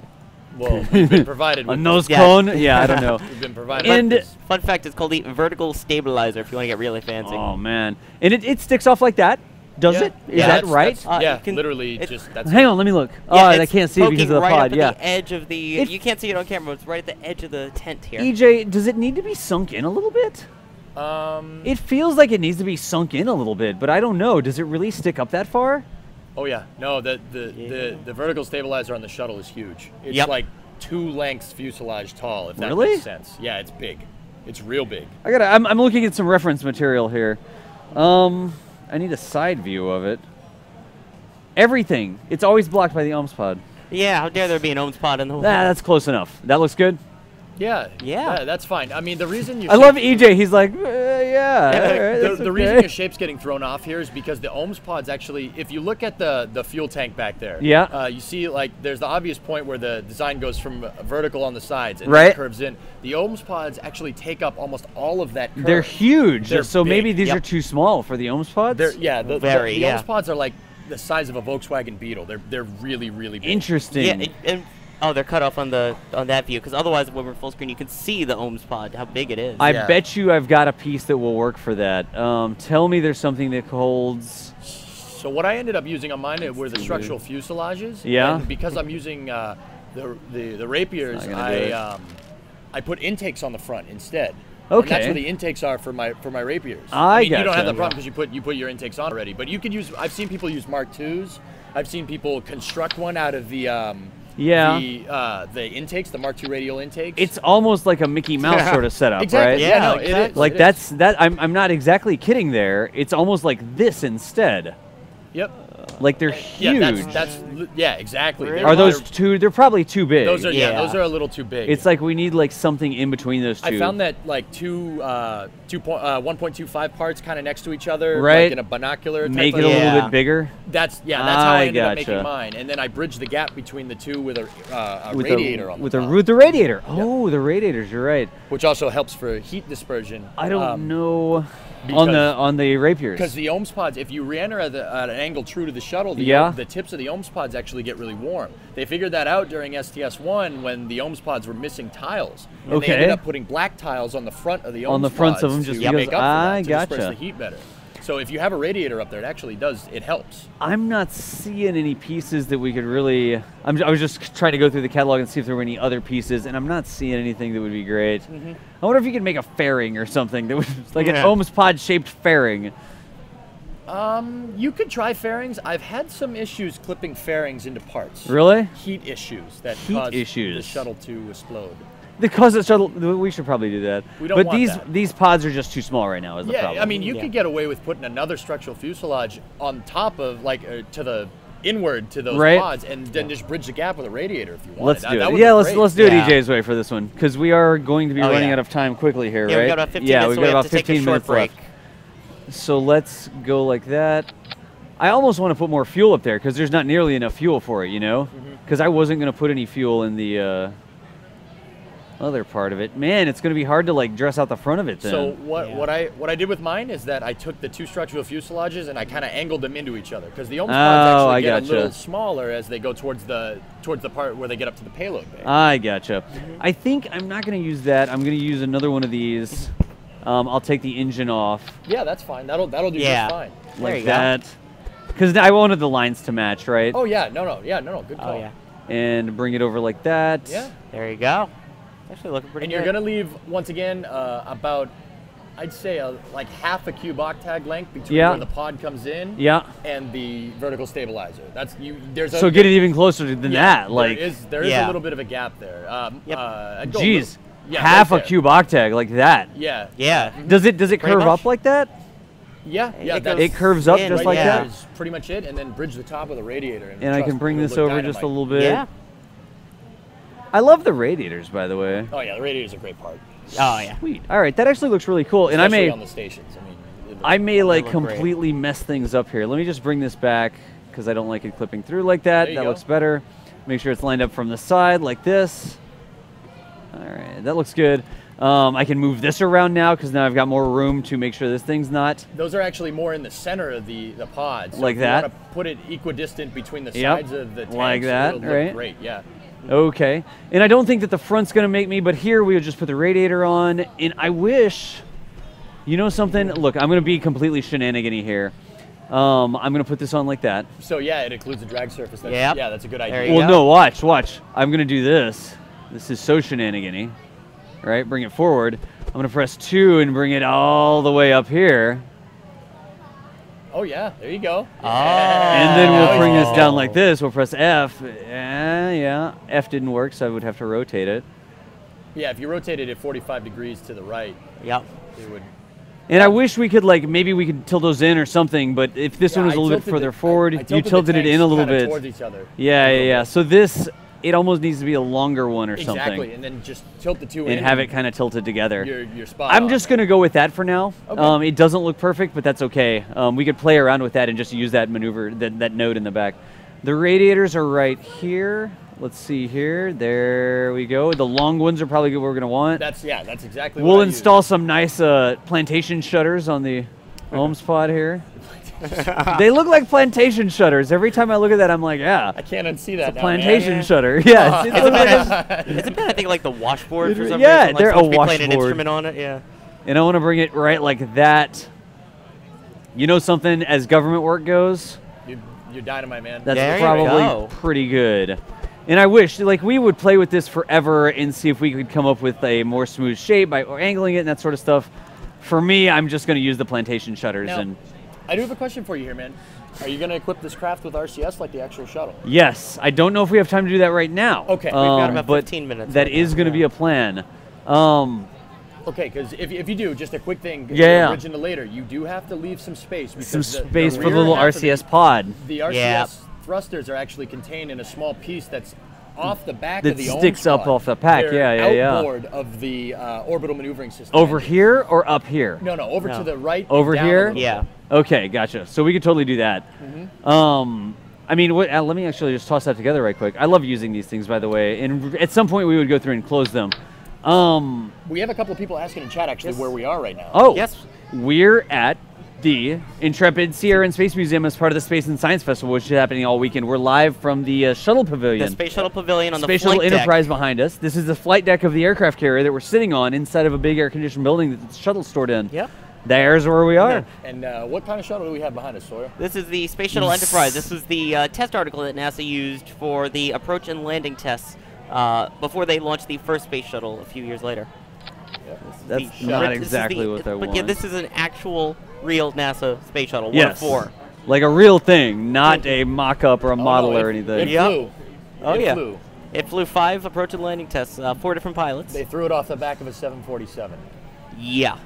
Like the same 47 you would fly. And in fact, it was an American Airlines 747. Hence Yeah. why that red, white, and blue stripe on the old pictures and the silver coloring, that was basically the American Airlines paint pretty Maybe we much. can get a picture of that. We've got to have a picture. Can of I that get in away there. with that, EJ? Is that close enough? Yeah, it looks fine, man. I mean, Good enough for Twitch work. good enough for Twitch work. Nice. Good enough. That's I probably like that. fine. We'll move those things around. It's all good. And then we were totally going to use the veer governors for that. I don't know. See, because I can do that. That makes sense. Does this go up, down, left, right, everything, or Which are we talking about? the RCS Yeah. back here? All Yeah. axis What- your controller there, yeah. Okay. It's Yeah. up, down. There would be lateral translation, and there would also be forward and back. Forward Yep. and back. Okay. Yeah, 20, So I think it was 26 different individual little RCS that gave all the ranges of control. and I may have to flub the forward and back a little bit here. Yeah, But we so see now we're just putting on the RCS. Scott Manley is in Oh, chat, we by got the Scott- way. we got Oh, nice. Scott So, in the chat. hello to Hey, Scott Scott. Manley. Hello. We're not Scott Manley. We're Hello's not What's Scott Manley going here. on, Yep. Scott? Thank you for joining us. We totally Yes. appreciate it. I don't think we need to introduce Scott Manley. I would hope not. Like, I think everyone in the entire world who knows anything about KSP would know who Scott Manley is. Dude, Scott, There thank it you so is. much for stopping by. Perfect. Seriously, let me actually see what's going on Yes, here. Where he just said hello up a little He bit. just said hello. All I right, don't know if you good guys deal. can see it, but Hello. here is. Oh, this you want me to is go full the, screen? Yes, Yeah. please. This is the Full screen 747. Oh yeah. There you go. We've actually You got can it even see flying the on coloring of it. 47. It is just the silver and red, white, and blue from The American Airlines paint scheme. 747. Outstanding. And they just literally had it attached to the top, would release it, drop it off. The plane, 747s pull away. The shuttle would just descend towards the There runway we at go. Edwards Air Force Base.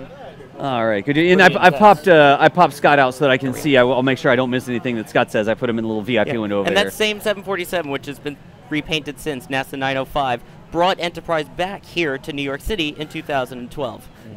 Sweet. Was it still painted that way? No, It was it's painted over. white and blue, and it actually has Gotcha. on the side of it all of the different orbiters it's carried and how many times it's carried. And how many times it's carried him? and the names of all of the 905 pilots. So when it landed at JFK Airport, I got to go up close to it, and you can really see it's got paintings of each of the orbiters and kind of what they look like on it. It's really cool.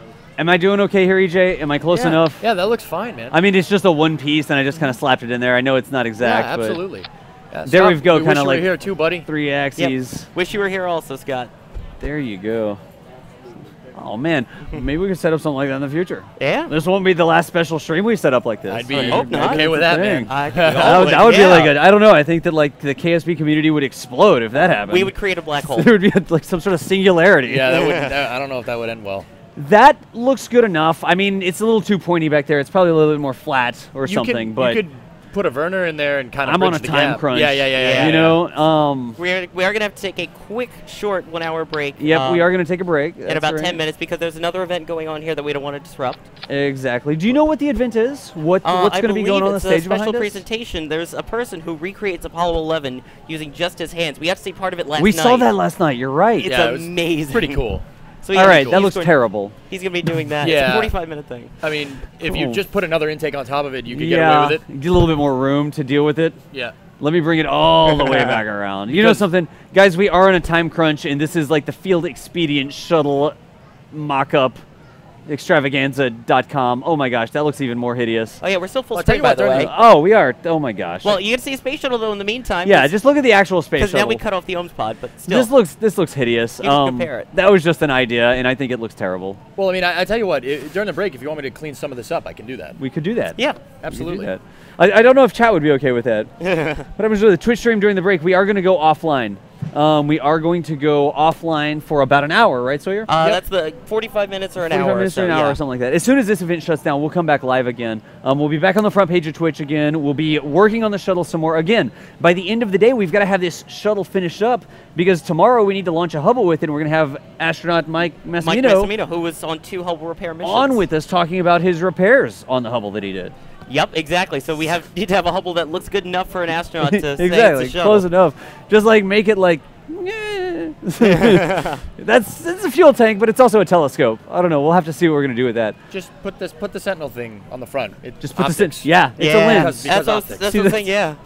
Like a 2.5 meter tank with a little tiny lens sticking out the front of it. I see nothing wrong. Put a payload band so you can go inside and fix it. I think we've done a pretty good job. I can do that. Like if we were going down the street and we saw this like on the street corner or something, I'd be like, hey, that's a space shuttle. Or like if you turned around behind you and said, oh, that also looks like a like, space yeah, shuttle. it actually does look like a space shuttle. I almost. Oh, wait, yeah. I don't know if you've noticed, DJ. I don't know if you've noticed. I do. It's a perpetual radar. It's like, yeah. It's like you feel it looming behind you, sort of deal. you know. Oh man, we could dress out that a little bit. We need to put landing gear on it. We are down to 7 minutes, it looks like. Let's slap some landing gear on and see what we can do. And I'm wondering if we're not going to have a Goldilocks landing gear here, a landing gear that's just right. The landing gear, timeout. I can see the landing gear. Yes. Third quarter and you can actually see it on the They're actually camera as on well. the wings. All right, good deal. They're on behind the wings. Dawson's head. You can see on the third quarter segment. On the third quarter segment. So right around like there.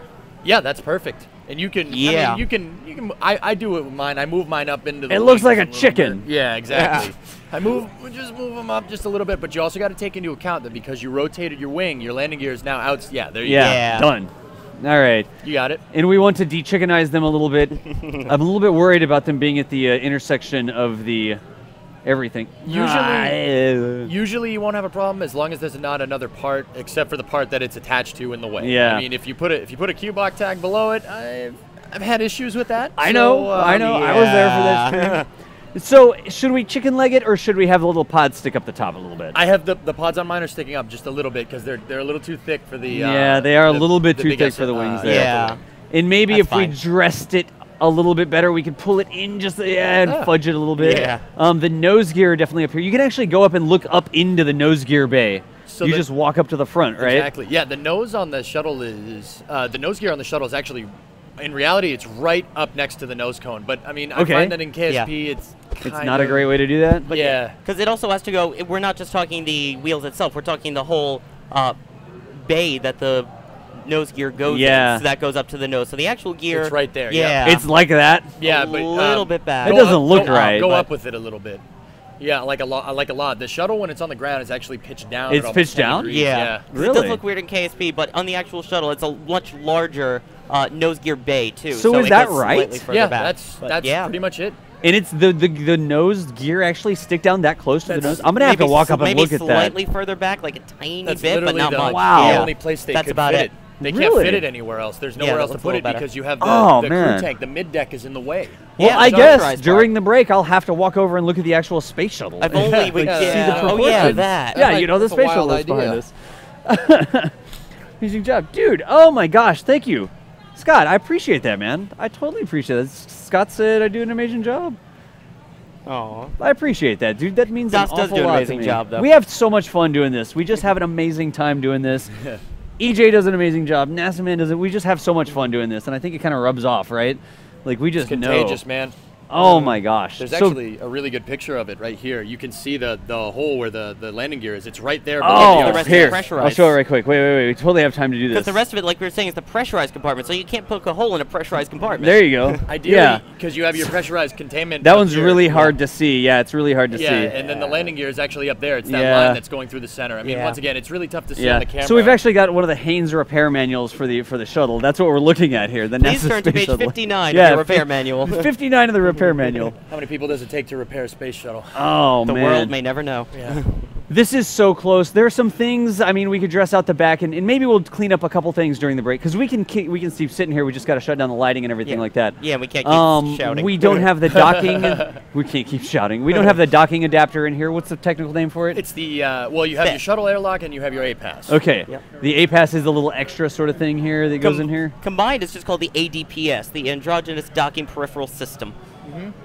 So maybe we'll make that later. I don't know. Yeah. That's over the I front. don't know what that About is. that. We don't have that. Or there's still things The to do on docking this port shuttle. slash airlock combo, in short. I think that it looks really awesome. Now, the moment of truth. We have 3 minutes before we're going to have to shut this down, guys. So we are going to do a little bit of an outro. The moment of truth. What does the center of mass look like? Way back. Well, That's- it's bound to be with where the wings are and all Uh-huh. the engines in the back. And That's the- how it's. Have I taken the fuel out of this piece? Yes. So we've just got the fuel in the OMS pods, which I'm inclined to leave. Let's turn off the RCS build aid showing us our rotation there. Where do you think the center of lift is going to be? I'm saying directly below it. Ooh, a little bit Ugh. forward. Yikes. Now, That's not good. okay, so the actual shuttle overcame that large center of mass in the back, Right. with all the avionics and RCS components that were up at the front. How I get around that with my Oh. space shuttle is I have another fuel tank up in the front. Now, once again, using fuel tanks as ballast is not a good idea. Yeah. But the shuttle actually, that fuel that it used up in the front was for the front RCS cluster because the RCS Oh, cluster. and we're not in. I full gotcha. screen. Yep, let's go back to full screen. Thank you for that. We are so going to have a production computer, like a Yes, production guy I next will time. also make sure Now, we can see hear it me out. better. I wouldn't. I mean, like I know that using fuel tanks as ballast is not your style, but You know something? I-beams or something would be fine. But if Yeah. it had ballast up there, But see, like that's the thing. The fuel tank up front, there is a fuel tank up there because Right. the monopropellant that's on the front of the shuttle is not actually connected to the ohms pods in the back. Oh, so okay. you need a separate fuel Yeah. source up there. Exactly. And you can see how yeah, adding a you little bit of see, yeah, fuel just putting more stuff. gets your center of mass lined up perfectly with your landing gear over the third quarter segment of the payload bay. You're right. Uh-huh. And then we would just have to maybe deal with the wings because we've got all these wings and we don't have anything in the front. That would help pull it forward some. So there's still some balance to be done here. There's definitely balance that needs to be done. I bet you it must be tilted because of this as Yes. well. And I think we're gonna have to do some of that balance Yeah. off stream, and we'll When be we back come in about back. 45 minutes to Yeah, an hour. yeah. So here's the deal, guys. Like we said, we're live from the Intrepid Sierra and Space Museum Yep. in New York City. They've let us stream from the Space Shuttle Pavilion here. The Space Shuttle Enterprise is behind us. It's a real thing. It's not a green screen or anything. No, that's Nope. real. You can see Um, there's actual people I can behind go us walk too. to it if We're want. talking We in will. Kerbal Space Program about kind of the design considerations, and we're trying to build our shuttle in KSP that looks right and hopefully is going to fly correctly. We're going to stack mount it and get it all Oh, yeah. flying completely. We're going to do Yep. missions with it tomorrow, probably do a couple test missions with it today. But for now, we've got to go. So let me actually go over here to the full screen cam, like that. We have to take off. There's another event that's going on, so we're going to shut down all our lighting and stuff like that. We're going to be offline for about 45 minutes to an hour. Yep. EJ may clean up some things on the shuttle here. I may go and walk around the shuttle and kind of see some different things, considerations going on. But we are going to be back live. Call it 1:30, I think. Yes, 1:30 is the No plan. later than 1:30. If we can get on a little bit earlier than that, we will be back. We should still be on the front page of Twitch. Hopefully. We'll hoping so. still be here on the carrier, and we'll keep on going with the shuttle. So I totally appreciate everybody hanging out with us. NASA man, EJ, thank you for the help. We had Mike from the museum as well. Yep. We had Scott floating around in chat. We had Scott Yeah, floating I around in remember chat, that, man. and Can't everybody forget else that. hanging out with we. We totally appreciate you guys hanging out with us, having a blast, for now, we've got to get on out. So we will see you nerds later. Yeah. Sound good? All right, guys. Thanks for watching. All Very right, much we'll be back. appreciated. Don't worry, we'll be We back, will guys. be back. All right, it's Periscope. We will try a Periscope. Yes, let's try see if we can We do will that. try a Periscope. Maybe you and I can Yeah, walk around a definitely. Periscope. Yeah, we will definitely give that a try, guys. We got to go for now. Thank you so much. Thanks, guys. Have a good one. We'll See be you in a back in bit. a little bit.